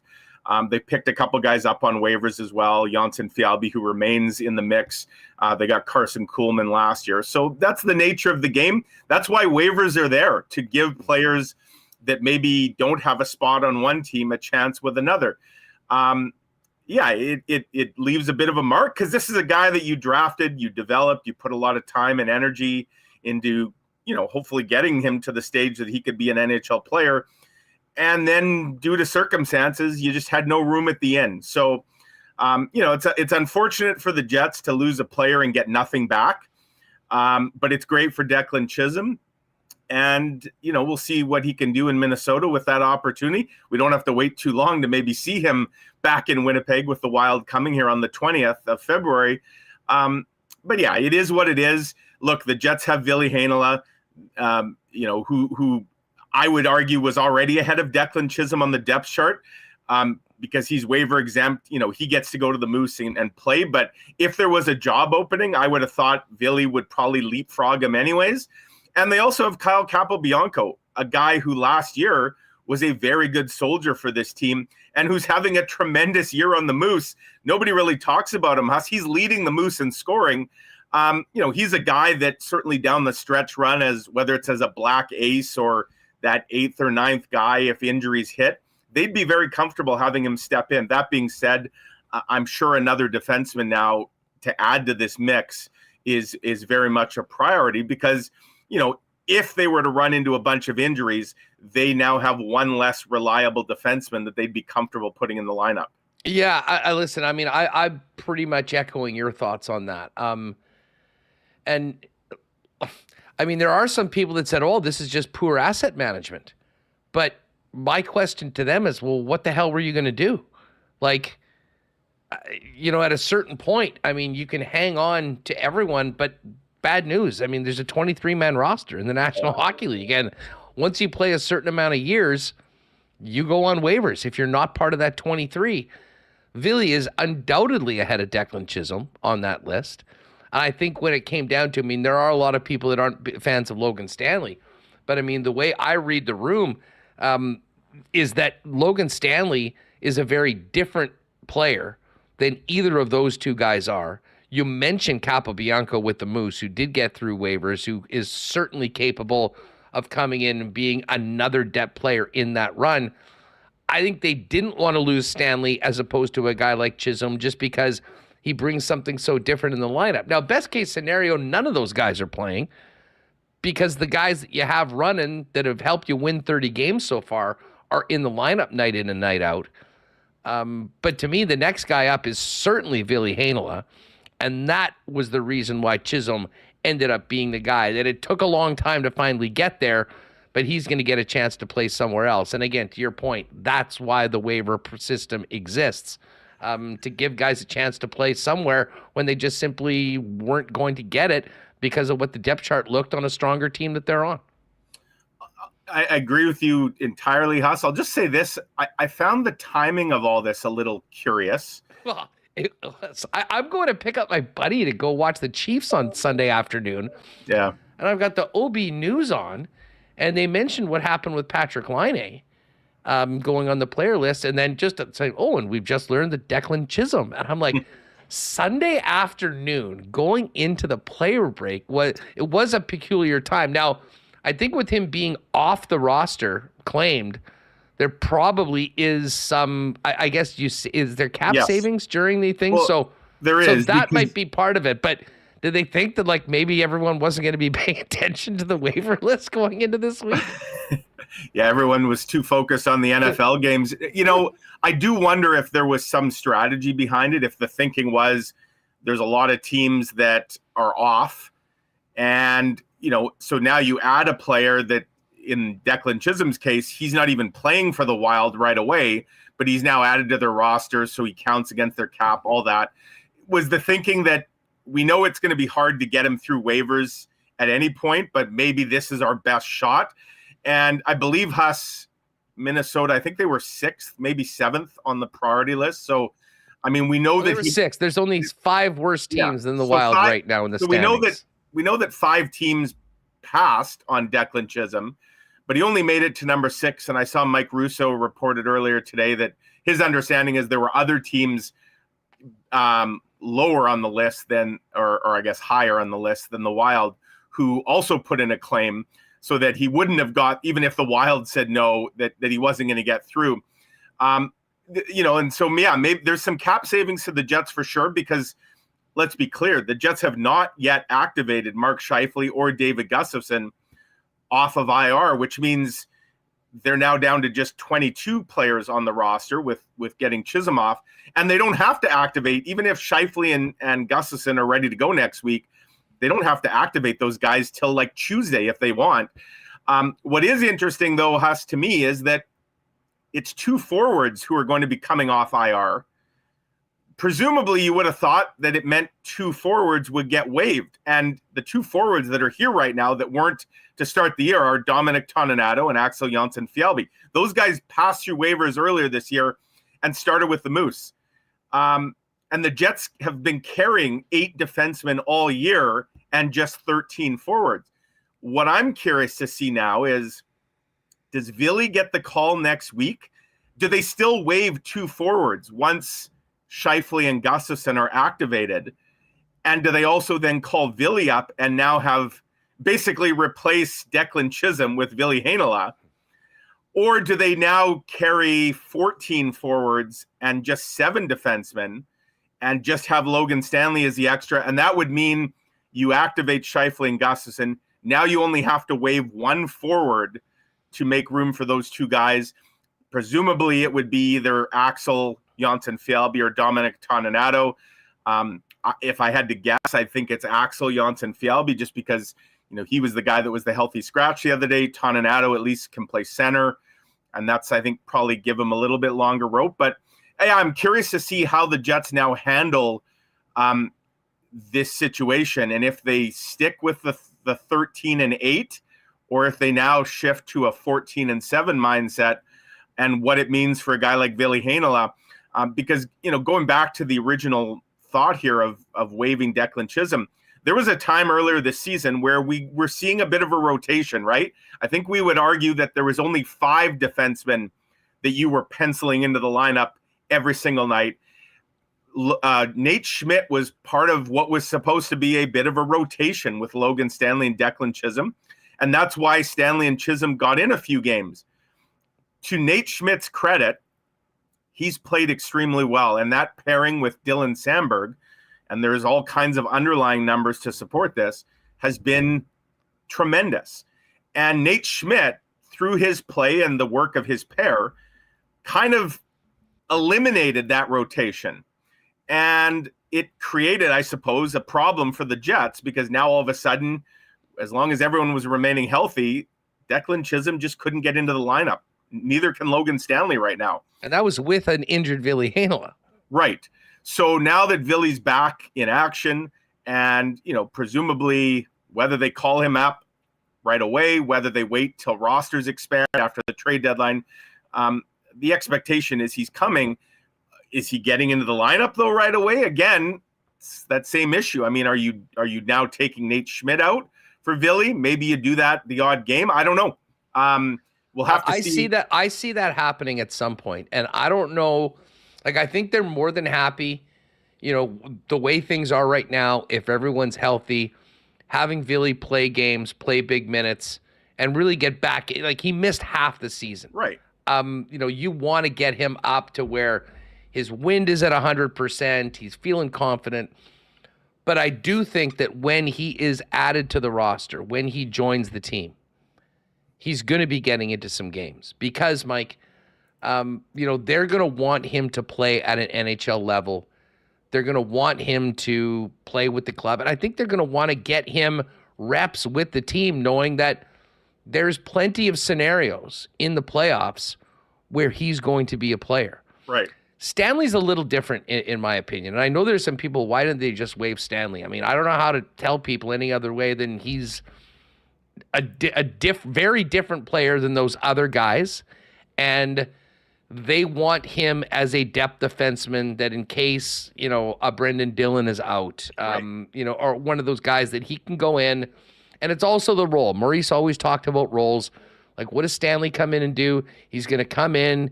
He's going to be on your PK unit. He's going to log some third pairing minutes with a more talented player that can be in charge of moving the puck. And I will say this, when Stanley did come in, he had he's only played a couple games this year? Yeah. His first game of the year, he actually was really good. He actually did have a really strong game. So listen, the bottom line is a lot of fans are more down on this guy than the organization is. Is he one of the top 6 defensemen? No. Is he one of the top 7 defensemen if Ville Heinola is here? No. Do they want to have him as a depth player for the playoffs?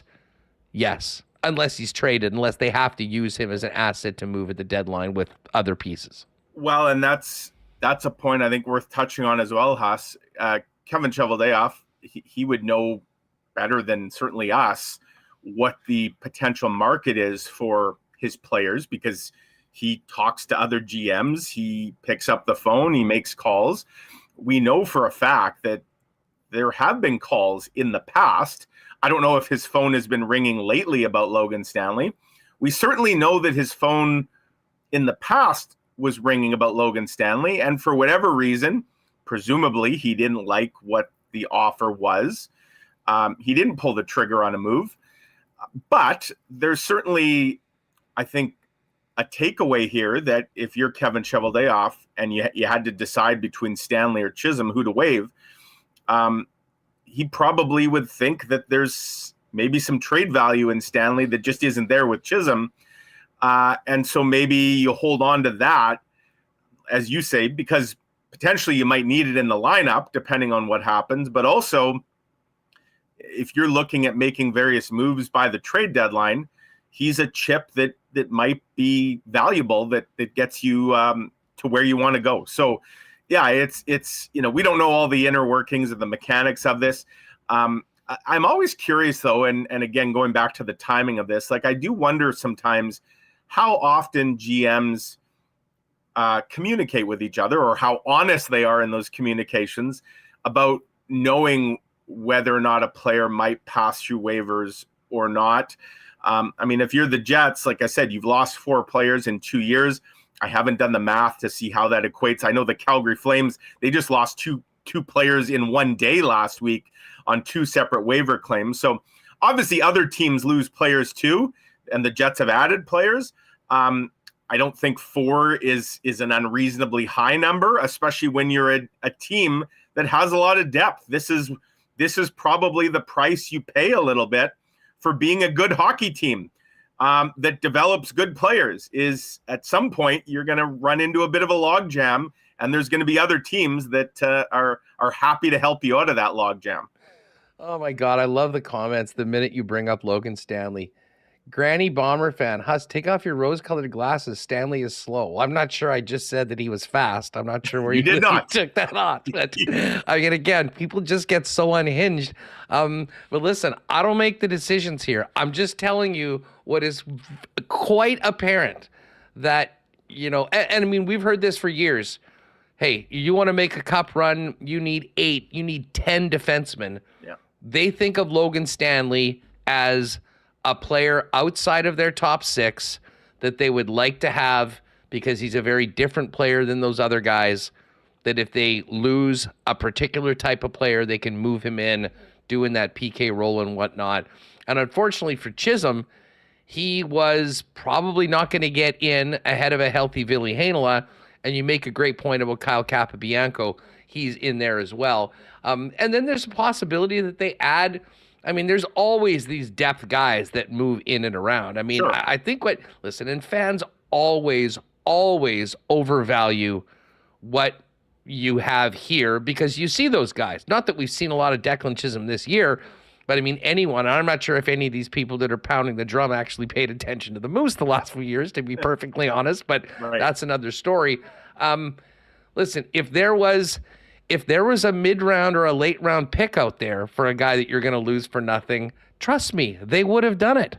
Sure. But, you know, the bottom line is there's guys in this sort of situation in a lot of other teams. But when you add in a couple of other first-round picks, like a Ville Heinola, like a Rasmus Kupari, that you do not, the Ville Heinola that can be on the roster, that can contribute, a Kupari that maybe it hasn't worked right now, you're certainly not taking the chance on him. Gustafson's another guy that, you know, you don't, like, guess what? When you've got all these players, there's only 23 spots. At some point, someone is going to have to be exposed. Declan Chisholm was the guy, and I'm sort of with you, wishing him well, maybe not too well with the Minnesota Wild, but for him, it's just an opportunity to play. I mean, there's nothing guaranteed for next year at all.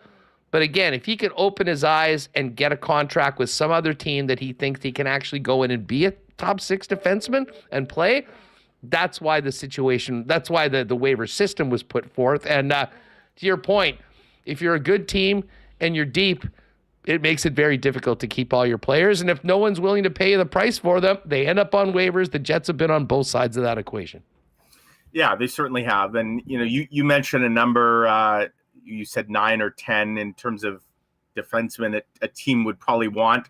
If they envision a deep playoff run, to me, Huss, I've always thought the number 10 is kind of a key one for blue liners. And I would say that right now, the Jets only are at 9.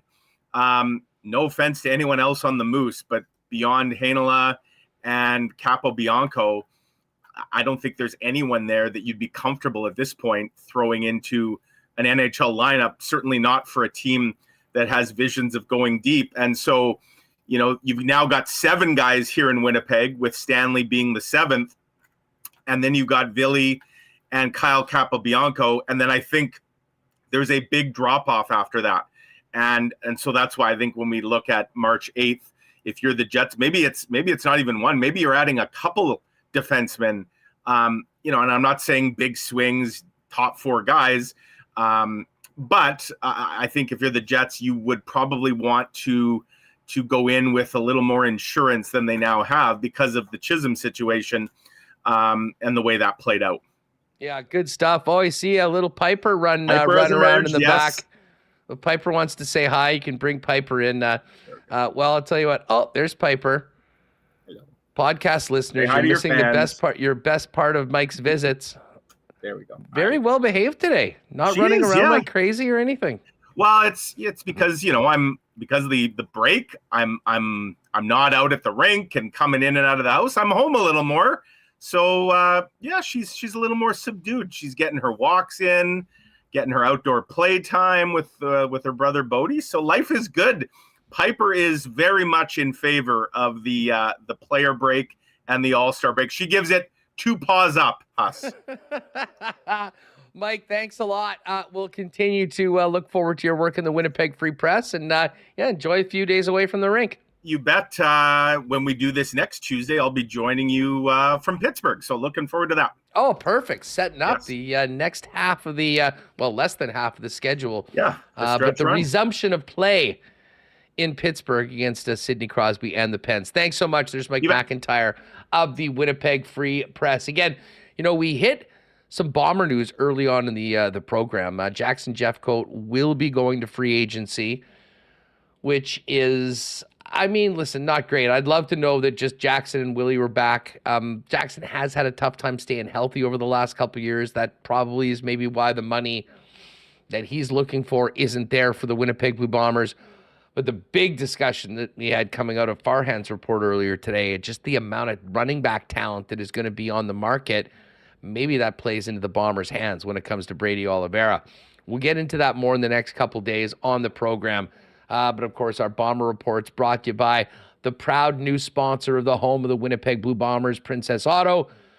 Can't wait to get to Princess Auto Stadium next year and see the blue and gold get back at it. And in the meantime, maybe some visits over to Princess Auto here in Winnipeg, where you will find the best deals on the most unique assortment of tools and equipment around. Everything you need to complete the projects on your list or start something new is at Princess Auto. Pop by and see them on Panet Road or Portage Avenue West.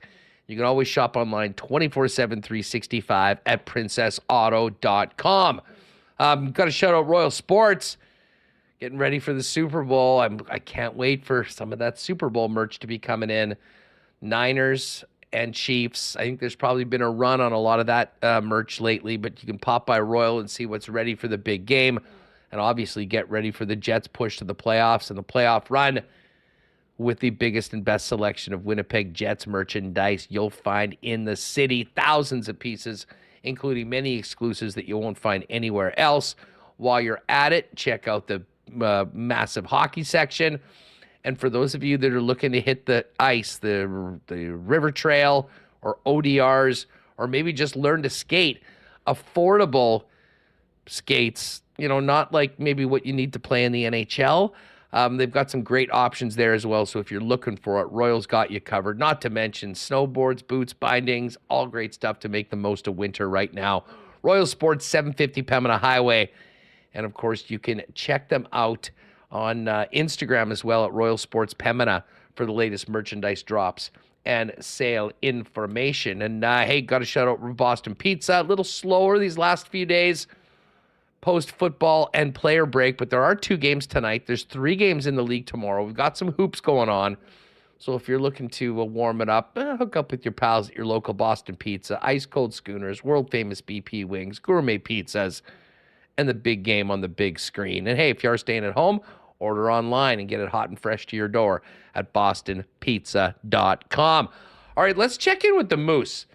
It had been a horrible start to 2024, but the wins returned on the weekend, and I imagine that has made our next guest, he's always in a good mood, but in a little more cherubic mood right now. The voice of the Manitoba Moose joins us now from Rockford, Illinois, before a 7 p.m. start tonight with the Moose and the Rockford Ice Hogs. Dan Fink joins us now. Fink, what's up, buddy? How are you?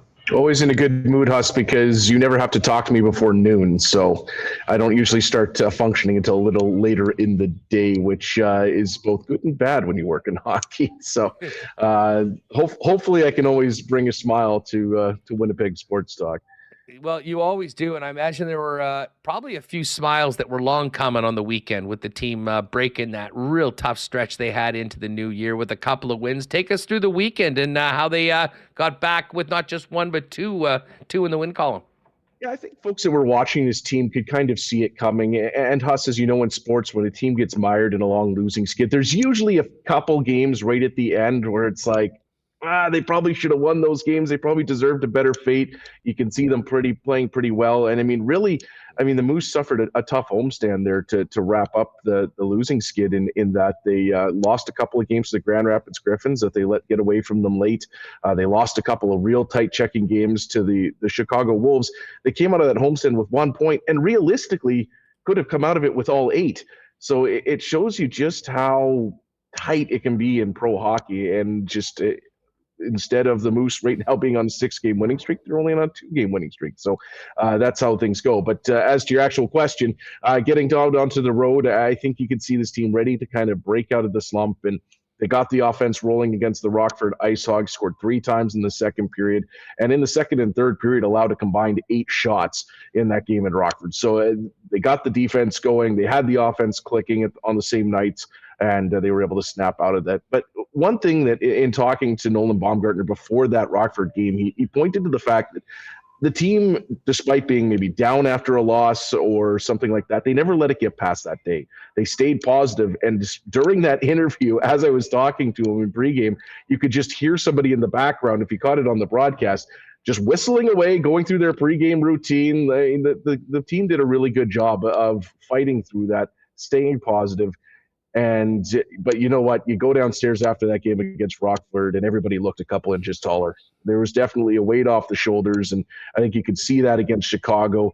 A lot more confidence. They got into the final couple of minutes of a 2-1 game, and after having 4 times being tied or ahead in the final 2 minutes during that losing streak, and only getting 1 point out of those games, they looked very confident. Back to the team that came into this losing skid 7-0 when leading after 2 periods, and really good at defending leads. And that's what they did against a very wily Chicago team that tried everything they could to pull the Moose out of their game, but just couldn't find a way to break through. So good for the Moose to not only get that first win, but keep the vibes rolling and get a bit of a roll going here with their second win. But the job just continues here against the Ice Hogs on a busy road trip. Well, it does right now. They're at the bottom of the division. Iowa is just ahead of them, and I believe they've got a few games in hand on them right now. But this is, ending that losing streak was first and foremost the job last weekend.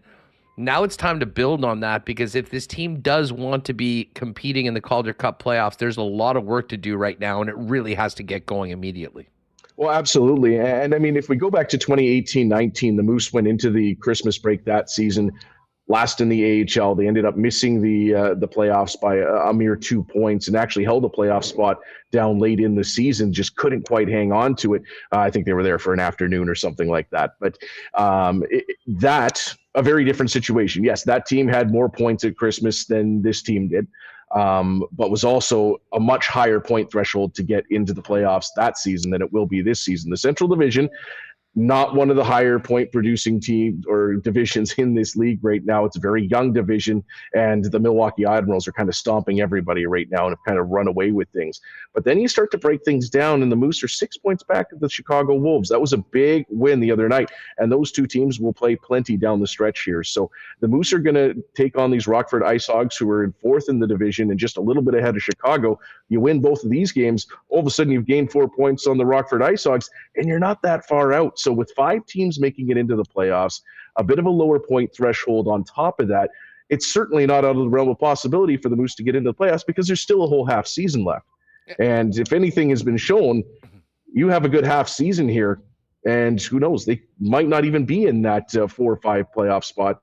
They might even be able to crack in the third, depending on how things shake out. That will be a very tall task, but you just never know, especially with the AHL. It can be so dependent on who's healthy in 2 different leagues and who's rolling at that time. So the Moose hoping that they can break through. Well, that is a great point. And are we still in the, is it the 4 and 5 teams play is it a 3-game plan or just a 1-gamer?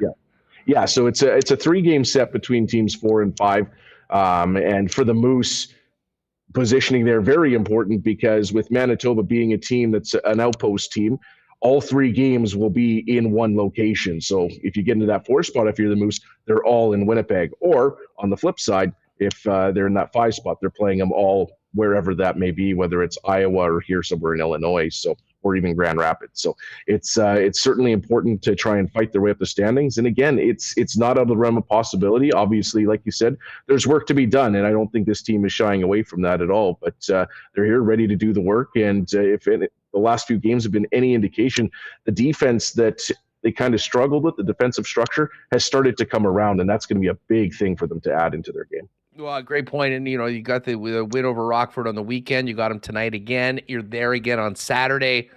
If you can completely flip, if you can do a 180 from losing a bunch straight to winning a bunch straight, the equation changes considerably. Let's talk. I wanted to ask you about Brad Lambert. I mean, we saw that absolutely hellacious hit that he took. Fill us in on his recovery, his return to the lineup, and how he looked on the weekend.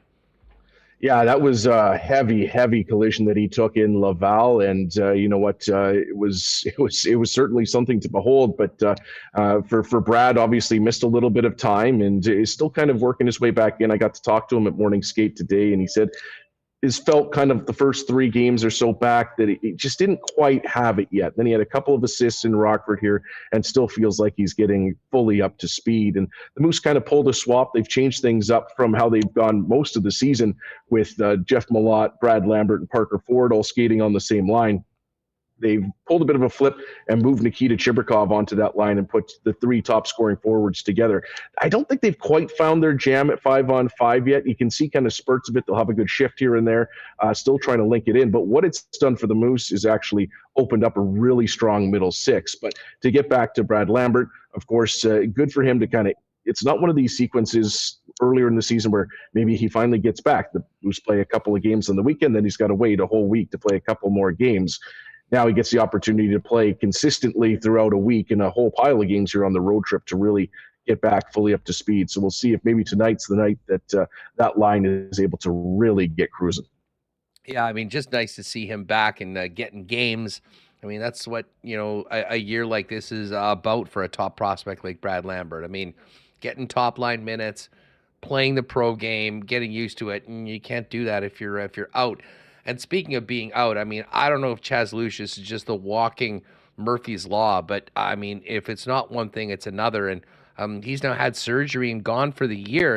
It's a big hole from a young man that I know he only played 17 games, but when he'd been in the lineup, had been productive, and obviously the organization still has high hopes for. Yeah, definitely frustrating and tough to see Chaz go through that. I mean, the guy just hasn't played a whole ton of hockey over the last few years, important development seasons, but still a very young player. And hopefully this is the last hurdle that he has to get over to enjoy a long professional career. And he's been through a lot of adversity, and you talk to him and he handles it well.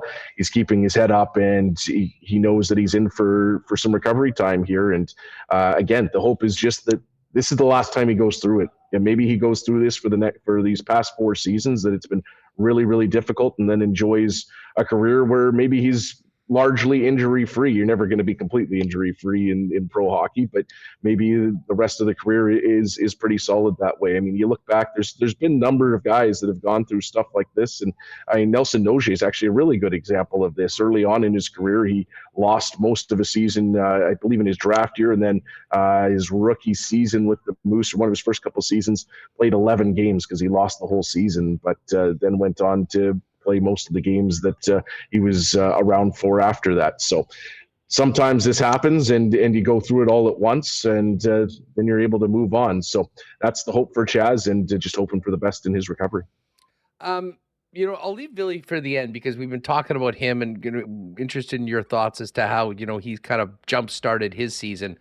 But Chibrikov, you look at the scoring leaders. He's the top scoring forward on the club right now with 29 points. Lambert's ahead of him a little bit on a points per game basis, but he scored 13. You mentioned getting some top line minutes right now. I know there's a lot of people that have heard his name that have not seen enough of the Moose this year to really know the type of player he is, because he's a little bit of a different prospect than one of these high flying first rounders that, like for instance, a Brad Lambert or a Chaz Lucius. How's his first year been overall in the American Hockey League, and what does he bring to the Moose in the organization when you sort of describe him as a player? Yeah, it's been there's been a lot of learning for him. I mean, you're coming over to a new country, a completely different style of play here in the AHL from the KHL and just North American hockey in general, and it's always a process. So it's been impressive that he's been as productive as he has been. But you've seen kind of different stages of his season where he's kind of working on maybe one part of his game and maybe something else isn't quite there, and then maybe that's the focus and that improves. So you can see him kind of. And I talk about this a lot on your show, kind of putting in those building blocks and building that foundation as a progression. That's what all you're trying to do for these prospects is to kind of lay out that foundation and let them build on top of that. So for Nikita Chibrikov, he's been so good on the power play. You can see he's just that top playmaker. I think the Moose would like to see him use that lethal shot a little more. And that sounds maybe funny considering he leads the team in goals, but sometimes that playmaking ability just seems to want to take precedence, and maybe he'll pass up a really good look to force a play into another one of his teammates that maybe isn't expecting that pass, is waiting for a rebound or something like that off a shot. So I think right now you'd like to see him getting that puck to the net because, man, he does have such a great shot. He gets a quick release away. He's deadly accurate, but doesn't use it necessarily all the time. And you look at kind of the last little bit, 5 games ago, he had 5 shots on goal, scored twice. And since then, he has 5 combined shots. So when he gets that puck to the net, he finds success, and then sometimes can maybe get stuck passing around a little much. So I think that would be one thing that the Moose would like to see him do a little more. But talking to Mark Morrison, they want to give Nikita Chibrikov the room to be creative. They don't necessarily want to stomp on what he does and say, hey, no, do it this way, because they know he's just such a dynamic playmaking forward. They want him to have that latitude to kind of make plays that he's going to, but to understand when the appropriate moment is to do each thing. So I think that's kind of the guidance the coaching staff wants to bring to him. He's and those feisty guy too. Absolutely. He's not, I mean, like that's the one thing that really stands out. I mean, he welcomes the contact, he welcomes the collisions, and he'll get in your face as well. I to be honest, from what I've seen from Chibrikov so far, I mean, you need to have some offensive chops to be able to play into the league. But he's not maybe necessarily a guy that projects to be a top-line player in the NHL, but he is rounding out his game and brings a lot of different things that maybe some of the prototypical top prospects don't. Yeah, for his size, the amount of guys that he knocks down to the ice is pretty impressive. Now, he takes his licks, too, being a smaller forward and not shying away from that contact. He's going to get bumped around pretty good, but he'll pop right back up and get into the fray and certainly doesn't back down from anybody. So that's certainly something that the Moose, his teammates, enjoy a lot about him, and it makes him a very fun player to watch because you never quite know what he's going to be up to on any given shift. Hey, how good has Kyle Capobianco been this year, and how important has he been to this team? Well, for a team that didn't have to start this season, when you consider just the glut of offensive defensemen that they've had the past number of years, and last season had Leon Gavanka scoring 20 goals and Declan Chisholm being one of the top defensemen in the AHL, and Ville Heinola, of course, also being one of those elite defenders.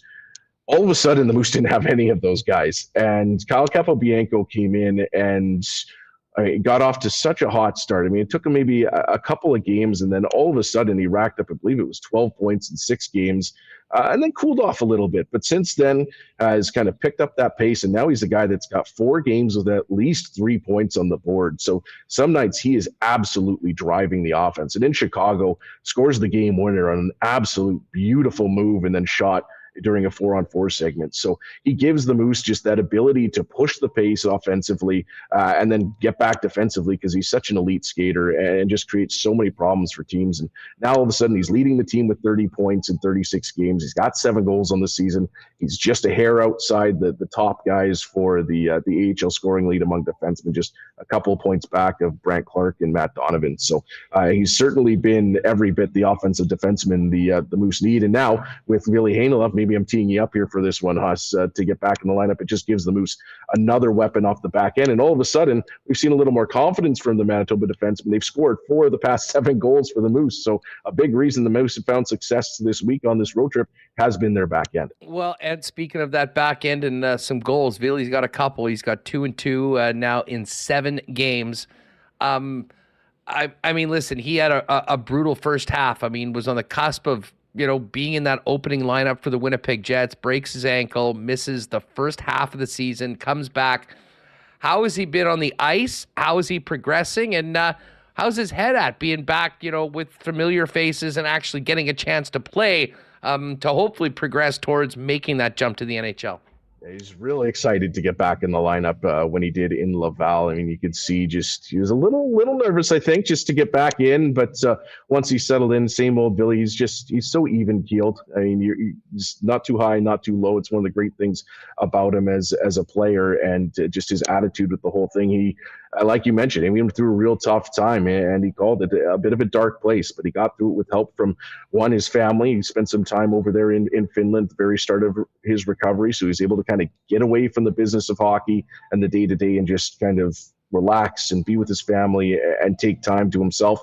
And then once he got back, he had that support from teammates, not just from the Winnipeg Jets, from the Manitoba Moose as well, and the medical staff working through it with him. So it's been great to see him back on the ice, and it's a process. I mean, when you miss 3 months of the season, I think folks sometimes forget you lose out on that opening month of the season where everybody's still getting up to speed. It's a whole different game. And then that second month really is when things start to push. And then you hit this midpoint of the season, and it's basically a completely different league, whether you're in the American Hockey League or the NHL. So it takes a lot to get back up to speed. And it's been impressive how Billy has slotted in, but I think he'll tell you that there's still time to go. So it's certainly great for him to get these games in with the Manitoba Moose, working his way back up to the player that we've all seen that he can be. So is he 100%? That's not really for me to say. I think I'll defer that one to the coaches and the medical staff, but it's certainly seeing him on the progression towards being that player that has been so much fun to watch over the years. So just before we go, the team's playing tonight in Rockford, back in Milwaukee on Friday, back in Rockford on Saturday, and then Grand Rapids the following Friday and Saturday. First of all, let us know where we can hear the action coming up this week. But what happens like Super Bowl Sunday to Thursday? Do they come back to Winnipeg, or are you guys staying on the road? So come Saturday, Moose will head back Sunday morning to Winnipeg. That's the All Star Break. So AHL All Star Break, the All Star skills competition is on February 4th. The All Star Challenge, the 3-on-3 tournament, is on February 5th in San Jose, and you can catch both of those events on TSN for free on AHL TV or the NHL Network if you're watching down in the States. So you can catch it on there and catch Brad Lambert in action. That should be a lot of fun to watch him go. He doesn't know what skills events he's in yet. I really hope to see him in Fastest Skater. I think that would be a lot of fun to watch. He's magic in 3-on-3. Oh. Well, that's the thing, too. To watch him in a 3-on-3 tournament with some of the players that the Central Division is sending could be a lot of fun to see. So you definitely don't want to miss that. It's a bit of a later start time, too. I believe it is 7 o'clock for the skills competition on TSN on the 4th, and then it's an 8 o'clock start because it's out in San Jose on TSN on the 5th. So it should be a lot of fun to catch those. So Moose will head off to their brief All-Star break, and then, the team will meet up in Grand Rapids kind of the day before their game there before doing a quick jog back over to Calgary to finish off that road trip. So it looks a little daunting on the schedule, but it's 9 straight away from home. But it's a 5-game trip and a 4-game trip. But it helps the Moose, who came into this trip having played the least amount of games on the road in the AHL, to get back caught up with everybody. And their team right now that's 9-9 away from home. So they've been pretty solid on the road this season and continue to play that way. And Huss, you were looking for the details for the rest of the week. You can catch all the games on cjob.com/sports. I believe they are all 7 o'clock Central Time. Puck drops throughout, but you can always check out moosehockey.com to see the schedule and get the proper puck drops, and we'll start 15 minutes before on cjob.com/sports and AHL TV. Well, good stuff. I'm going to throw up AHL TV tonight and check out that game and see if the fellas can make it 3 in a row and get a look at how Brad's looking, and of course Billy Hainalot, who probably is more likely to see maybe a visit up to the big club at some point, considering what happened yesterday with Declan Chisholm being hit up off waivers. Fink, have a great call tonight and a great rest of the trip. Thanks for doing this.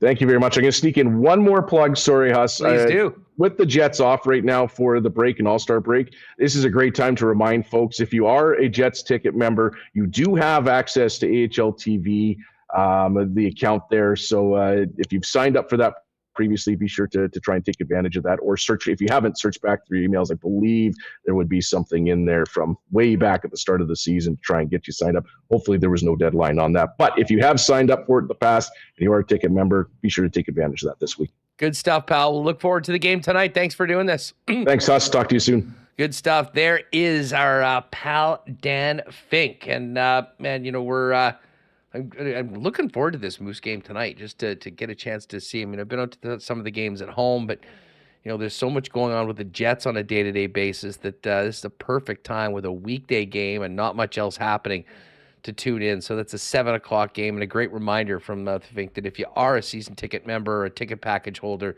you do have access to AHL TV. So dig in on that, and maybe you can check out the game tonight. We'll discuss it tomorrow on the program. We are going to be having another It Takes a Community to Play event coming up, a segment coming up later on this week. Got to give a shout out to Sport Manitoba and the support of Manitoba Liquor Marts as well.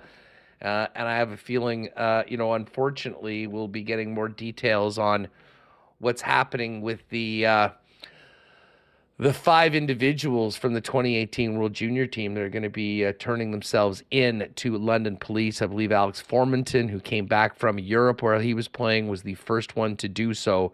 And there's going to be a press conference on that next Monday from the London police. So we'll have an update and some more details on all of that. But as far as safe sport programs and more, volunteering, refereeing, head on over to sportmanitoba.ca for more resources and information on all of that. All right, Reem, let's get to the Coolbet Lines tonight. And listen, there's not much to get to other than 2 games in the National Hockey League. And hey, listen, don't look now, but the St. Louis Blues, after firing Craig Berube, are getting a bit of a bump. They've won 5 in a row. They are now in a wild card spot, and can make it 6 in a row tonight. I believe their last 3 have been in overtime. But listen, it doesn't matter if you get the 2 points. They're hosting the Columbus Blue Jackets, who are in a bad place right now. And then we've got the Seattle Kraken and the San Jose Sharks going at it. The Kraken at -231 favorite, the Blues -262. Yeah, St. Louis Blues are playing very well, and I think quietly this Rob Thomas, Kyrou, Buchnevich line has been really strong. And remember Kyrou, in tears around the time when Craig Berube was let go. But I think Rob out the building by their own fans. Yeah, Rob Thomas, he doesn't get a lot of credit. He's top 20 in the league in points over a point per game, 52 and 48, and big chalk against, or big favorites against, the Blue Jackets, and who've got a lot of off-ice stuff going on. We didn't even mention yesterday what top 5 pick David Juracek expressing his frustration not getting into the lineup there, and Pascal Vincent addressing that as well. And it just hasn't been a good season for Columbus. So, last game before the break at home, St. Louis is rolling. They like to think they're going to come on strong here against the Blue Jackets. So I like the Blues, and I'm like, when's this going to stop? But they keep winning, so I would go with the Blues. Maybe the Sharks. Yeah. Important game for the Kraken as well. And we were talking about this on the Lock Shop, just a straight up chalk parlay of the Blues in Blues in Seattle tonight at +132. If you actually click over to the Coolbet exclusives and just go to the Coolbet NHL Daily exclusives, if you do like those 2 favorites, and I do, instead of putting it in at +132, they've actually got a nice little boost for that. Chalk it up. Blues and Seattle Kraken both to win at +150. So if you were thinking about doing that, you got a better number waiting for you in the exclusives. I've got a couple other fun ones. Points from the point. Zach Werenski and Vince Dunn, both to record 1 point. Werenski, Buchnevich, McCann, all to record 3 or more shots at +475. 2-4-1. Robert Thompson, 2 points. Kyrou, 4 shots. And Logan Couture, 1 point. 875. And hey, now you're an all-star. Boone Jenner and Oliver Bjorkstrand both to score tonight, plus 925. There's a few NBA exclusives as well. Just before we wrap up the Coolbet lines on a kind of a slower night, we've got a little more movement in the Super Bowl money line. Now, this is just in the last hour, the Niners have moved to 2-point favorites from 1.5. I mean, what I've really been paying close attention to is what the money line is right now. And the Niners are now minus 125 favorites. And the Chiefs, this is the best number that I've seen since Sunday night, plus 106. It's gone anywhere from plus 102, 103 earlier today, plus 106 right now. But what's quite interesting is that now we're seeing a lot more money come in on the 49ers, which has moved that line to 2 for San Francisco. I think this is going to end up being pretty darn close to a pick 'em. I think as we get closer to the game, there'll probably be a lot of Kansas City money coming on. So right now, if you do like the Chiefs, this might be a great time to jump in at plus 106 just to win the game. I don't know how much action they'll take on the spread when it's so tight. I think most of it's just going to be on who's going to win. And right now, the Niners are laying minus 125, the Chiefs plus 106. Total for the game is 47.5, and they already have a ton of props. We'll get into those over the next couple days on the lock shop. But totals, halves, quarters, touchdowns, touchdown scorers, MVP, player passing, player reception yards, rush attempts, kicking, passing, sacks, kicking, game props. They've got it all. And as you mentioned yesterday, we now not only have the color of the Gatorade, Reem, but we also have the position of the player that will pour the Gatorade on the winning coach. And I always think it's usually the old linemen that do it. Yeah. So that's why you have offensive at minus 110, defensive plus 150, but a combo of offense and defense at plus 450. We have seen a few times, like two players going together and going over. Yeah. And I guess if they've got a hand on the bin, on the bucket, they're going to get a piece of that. So anyways, there's another interesting prop to get to, and there'll be about 1 million more before we get closer to a week Sunday. Yeah, I would think the offense would be taking a knee, and then maybe would be a defensive player, as the clock expires, pouring the liquid. I like how it says liquid on the winning coach. So what a bet that is that we'll be watching. That's a really intriguing one for me. Any Taylor Swift props that they're offering, or are you trying to get them to get something like that? Not yet. I mean, as I said, I haven't been looking as much Taylor Swift props right now as much as working on those art projects that I've been trying to get ready for the big day. Okay, sorry. Wait. Main color of Reba McIntyre's hat. She's singing the anthem. Oh man, red for the teams. Plus 200. This is some. What is that? Do we know Reba's wearing a hat for sure, or is she just like a hat lady and she always wears a hat? I don't know Reba McIntyre, but that's an amazing prop. What color is her hat gonna be? I haven't done research on that. What's black at? Plus 350? Yeah. Okay. Red plus 200, brown plus 300, black plus 350. Sorry to interrupt you, but No, I was just looking for some like silly prop because that's what we watch the Super Bowl. No one cares about the game. You want to bet on the coin toss, betting on the anthem length, how many times they're going to show Taylor Swift. That's what we want to bet on. By the way, the Swift number for the last 2 games has been 5 in both. How many times they showed her? Yeah. 5. 5 has been the number. And I know that because I said the story yesterday. We had a bet for the Bills-Chiefs game, and the line was 5, and it ended up being a push. And then it was 5 again for the AFC Championship game. There'll be more Taylor for the game for the Super Bowl for sure. Yeah. And I will suggest this. Can we just assume that this is going to be a record-setting Super Bowl crowd? Yes. A second record-setting Super Bowl TV audience? because the Swifties are so all in on the Chiefs now, and it is the best. I mean, you look at some of these girls' Twitter feeds, and it's like 99% pictures and stuff about Taylor Swift, and then all of a sudden, just something like "F the Ravens, no class, no disrespect," or something like that. They're getting him into football. I think it's going to be great. But yeah, the combination, and she's going to leave Tokyo right after her show.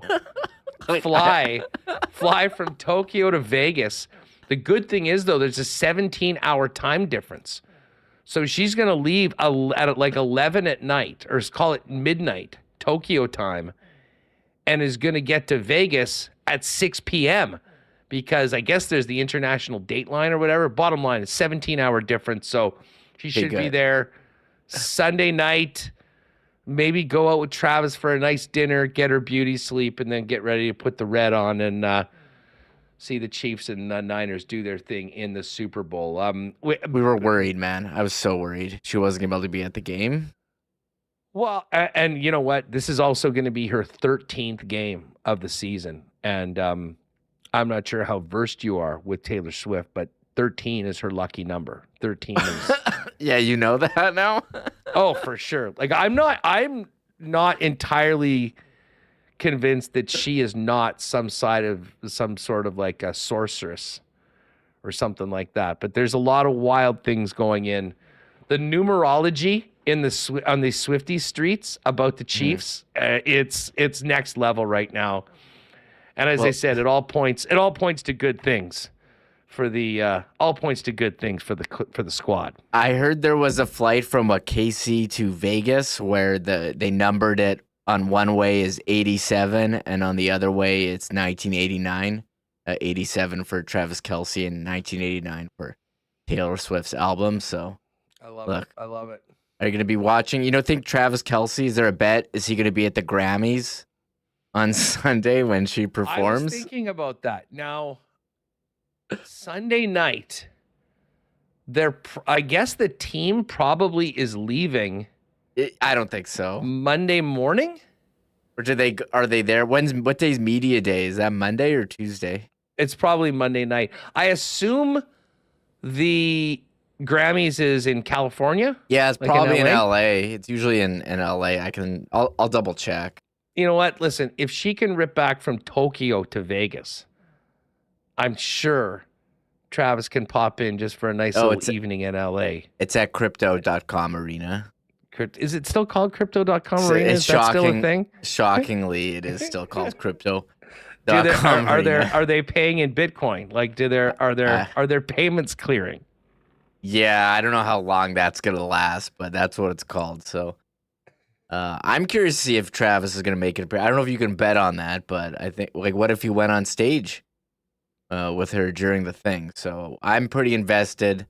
It is like a movie. This relationship, we're all invested in it. So I don't know if they're gonna be on the field with a proposal or anything after, but a lot of conversations, and I'm all for the exposure it's giving the NFL. You're seeing record ratings across the board in a time where TV viewership is certainly down. This is fantastic. It's the best. And you know what? I said on this program, and I was sort of tongue-in-cheek joking when I said it, but the combination of the Chiefs kingdom coming together with the Swifties was the most unstoppable force in the universe. You're not wrong. I think I was right. And we're seeing it right. By the way, great question for you, Remo, in chat. How does Remo feel about 17 time zones? Like, how's she gonna be? I mean, we've learned a lot about what one or two time zones can do to someone. What happens when someone is making a trip over a 17 time zone difference? I think she'll be ready. She's got to look. Not gonna be a lot of people on that plane. I'm sure she'll get to lie down like a real bed or something. You're still on a plane, so it certainly affects you. But you have that Super Bowl adrenaline. I think Taylor's gonna be okay when she's in the box for the Super Bowl. However many times. I'm curious who's gonna be in the box. I don't know if you can bet on if Zach Collaros is gonna be bet if Zach Collaros is gonna be in the box with them. Do we know? Is Darren Cameron hinting anything on Twitter? Because he knew he was going to that game and didn't didn't prepare us. So Yeah, well, I'll be hitting up DC for some of that. Let's see. There's some funny other zones. Us off the deep end. Hey, I'm not off the deep end. I'm just all in with all of the Chiefs' kingdom, of which the Swifties are part of it. And Sklardy, it'll be good to get the Super Bowl out of the way so Taylor can commence a run for president. I'm not sure that's happening, but I'll tell you what, I think you need to, if you want to get to the Eras Tour, you better do it, because you know what's going to happen after that. There's probably, I said that this was the most important and greatest love story of the century. 100%. Which it now is for sure. Again, all these things that I said sort of tongue-in-cheek joking at the start are actually coming to fruition. But, I mean, they're both 36. Like, I was a little nervous that this might mean Kelsey retires. And, hey, if we can get the Chiefs can get another year out of Kelsey, great. But, man, if they can win this game, and you think of the playoffs that he's having, the game that he had last week, it might be tempting to walk away. But I don't know if I'm going to get in the on-field proposal markets, which are already up there right now. I have a feeling you probably will maybe stay away from that. But I wouldn't be surprised if this does ending up happily ever after for all parties involved. Most importantly, Chiefs fans, a week Sunday in the Super Bowl. But I think for all the Swifties as well. And yes, thanks for all the comments on the art that I posted yesterday on Twitter. Put a lot of work into that one, and really appreciate everyone enjoying it the way that they have. All right, well, we got 2 games tonight. We'll check that out. As I said, Moose on tonight. So check out the Manitoba Moose playing in Rockford. Shout out to the Fink for popping on with us. And tomorrow, is Murat coming on tomorrow, Remo? Murat's traveling. Okay. So he's gonna go. We had to move some stuff around. Murat's traveling, so he's Friday. Ken Thursday. He's in Mexico. I was like, Ken, Mexico, Kenny on location. Yes. Yeah. I was like, Ken, you don't have to do you're in Mexico. No, he's like, no, it's fine. He's golfing Friday, of course. The MB Golf Tour goes to Mexico. MX Golf Tour. Yeah. And Billick will join. I have to talk to Brandon about what works for him, and we'll talk with John Maddish from The Score, the guy everyone says looks like Seth Rogen. But he's got an article out on The Score about NHL expansion. Why or why not? It's a good thing for the league. I believe that was the premise. So, and trade deadline stuff and the Jets, all that. But he messaged me. He's like, "Hey, I got this thing about expansion. I guess maybe you saw my tweet." Tweeting about. He said the case is for and against, but I saw my tweet about the records going back to the Jets if the Coyotes get moved. As I said, I've told you this is not about expansion right now, folks. This is about the Coyotes moving to a barn that holds more than 4,500 people next year, and it looks like Utah is that team. And then what happens after that? But anyways, we'll get to it tomorrow. We'll also talk some Bombers. We'll have to get Ted on this week too. Lots of big curling news. Scotty's field set. You know that I love that Scotty's Tournament of Hearts, as well as many of you do. Caitlin Law is representing Manitoba, but there's going to be a ton of Manitoba's team now that it's the expanded field. Caitlin's won Manitoba. Kate Cameron's going to be skipping a Manitoba rink.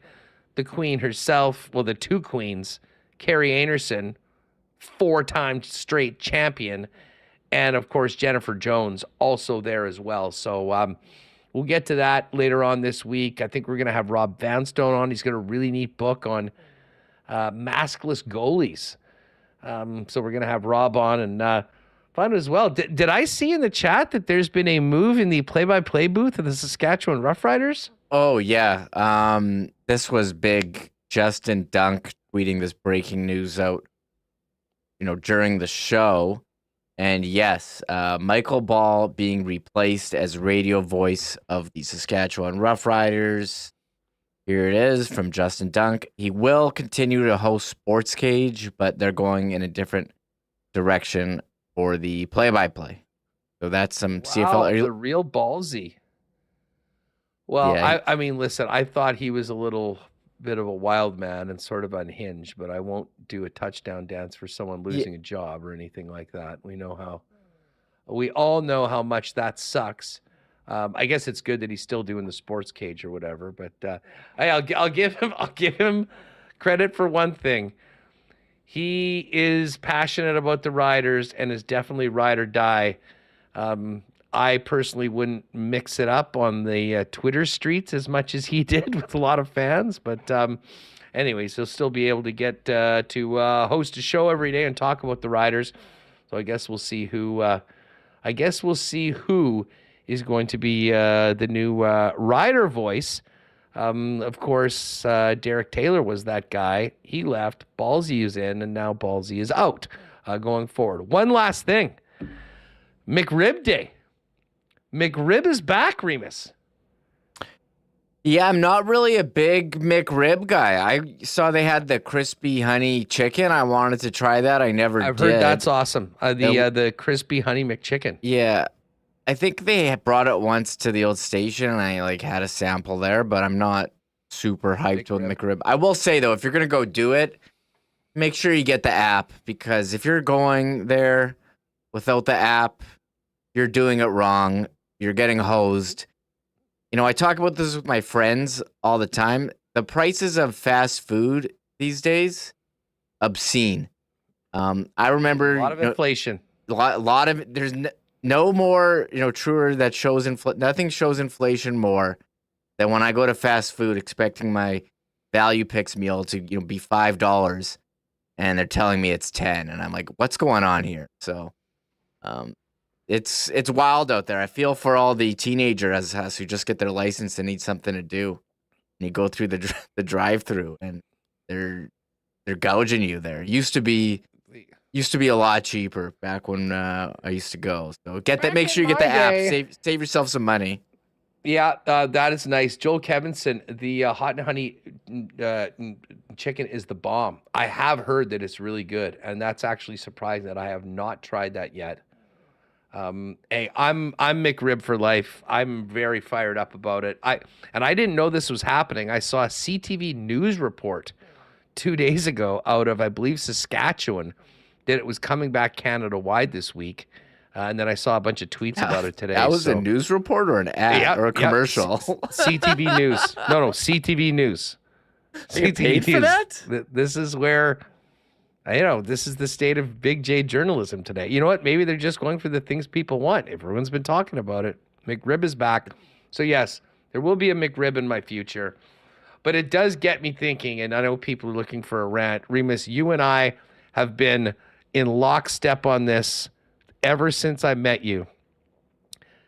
Wendy's. Yeah. Every year in January, a lot of places will maybe introduce like a healthier item, or, Subway's pushing, hey, get healthy and whatnot. Because people sort of like, oh, you've been partying and you've been eating all this great food all the holidays. You got to lose 10 pounds. It's not normally a fast food time. So what does Wendy's do? That's when Wendy's drops, in my opinion, the number one burger in the fast food game, the bacon portobello mushroom melt at Wendy's, which is the best. I can't say enough about how great of a burger it is. If you haven't tried it, I highly recommend it. But then they only bring it back for like 6 to 8 weeks. And I was telling Dusty earlier today, Remo, in the lock shop, that I remember doing a sponsorship meeting with the guy that was the franchisee for Winnipeg. This is probably 15 years ago. And whatever, we talk about whatever we're doing. And then I said, listen, I got to ask you, dude, like, what is up with the bacon mushroom melt only coming for like 6 weeks? It's the best. And he goes, I know. I guess Wendy's as a company looks at this time where sales typically drop, and that's when they throw out the bacon mushroom melt. So you can't resist it. Anyone that's tried it knows how good it is, and you go and get it, and you're back in the Wendy's game for those 2 months that you said you were going to stay away and maybe eat a little healthier. The question is, why not put this thing on the menu 12 months a year and give the people what they want? They have resisted up until this point. it is around right now, but it's going to leave. But it was such a contentious issue within Wendy's franchisees that there were some Wendy's franchisees that loaded up on the mushrooms and the cheese sauce, Reem, and actually went rogue and offered the bacon mushroom melt beyond the normal time frame that Wendy's was willing to offer it. This really gets me angry. I'm a big fan of the bacon mushroom melt. It's the best, one of the best fast food burgers. And yeah, it's only offered for a limited time. It's better than the Baconator. And I don't know why they don't make this their flagship burger. And they just, tease you with this 2 months. So every time Wendy's Canada tweets out it's back, I'm there commenting, make it a permanent menu item, make it a permanent menu item. And so I've done this for years. And now that it's back now, I don't know, Wendy's, whoever runs their social media, I think went through some old Instagram posts from years ago. And then just hit like on one of my comments that was so old about it. Just poking me. I don't understand. If you have such a great burger, why not offer it as part of the regular menu? People what they want. Tristan Rivers music. Oh, the mushroom melt worked on me. I've had it twice and I'm currently on a huge health kick.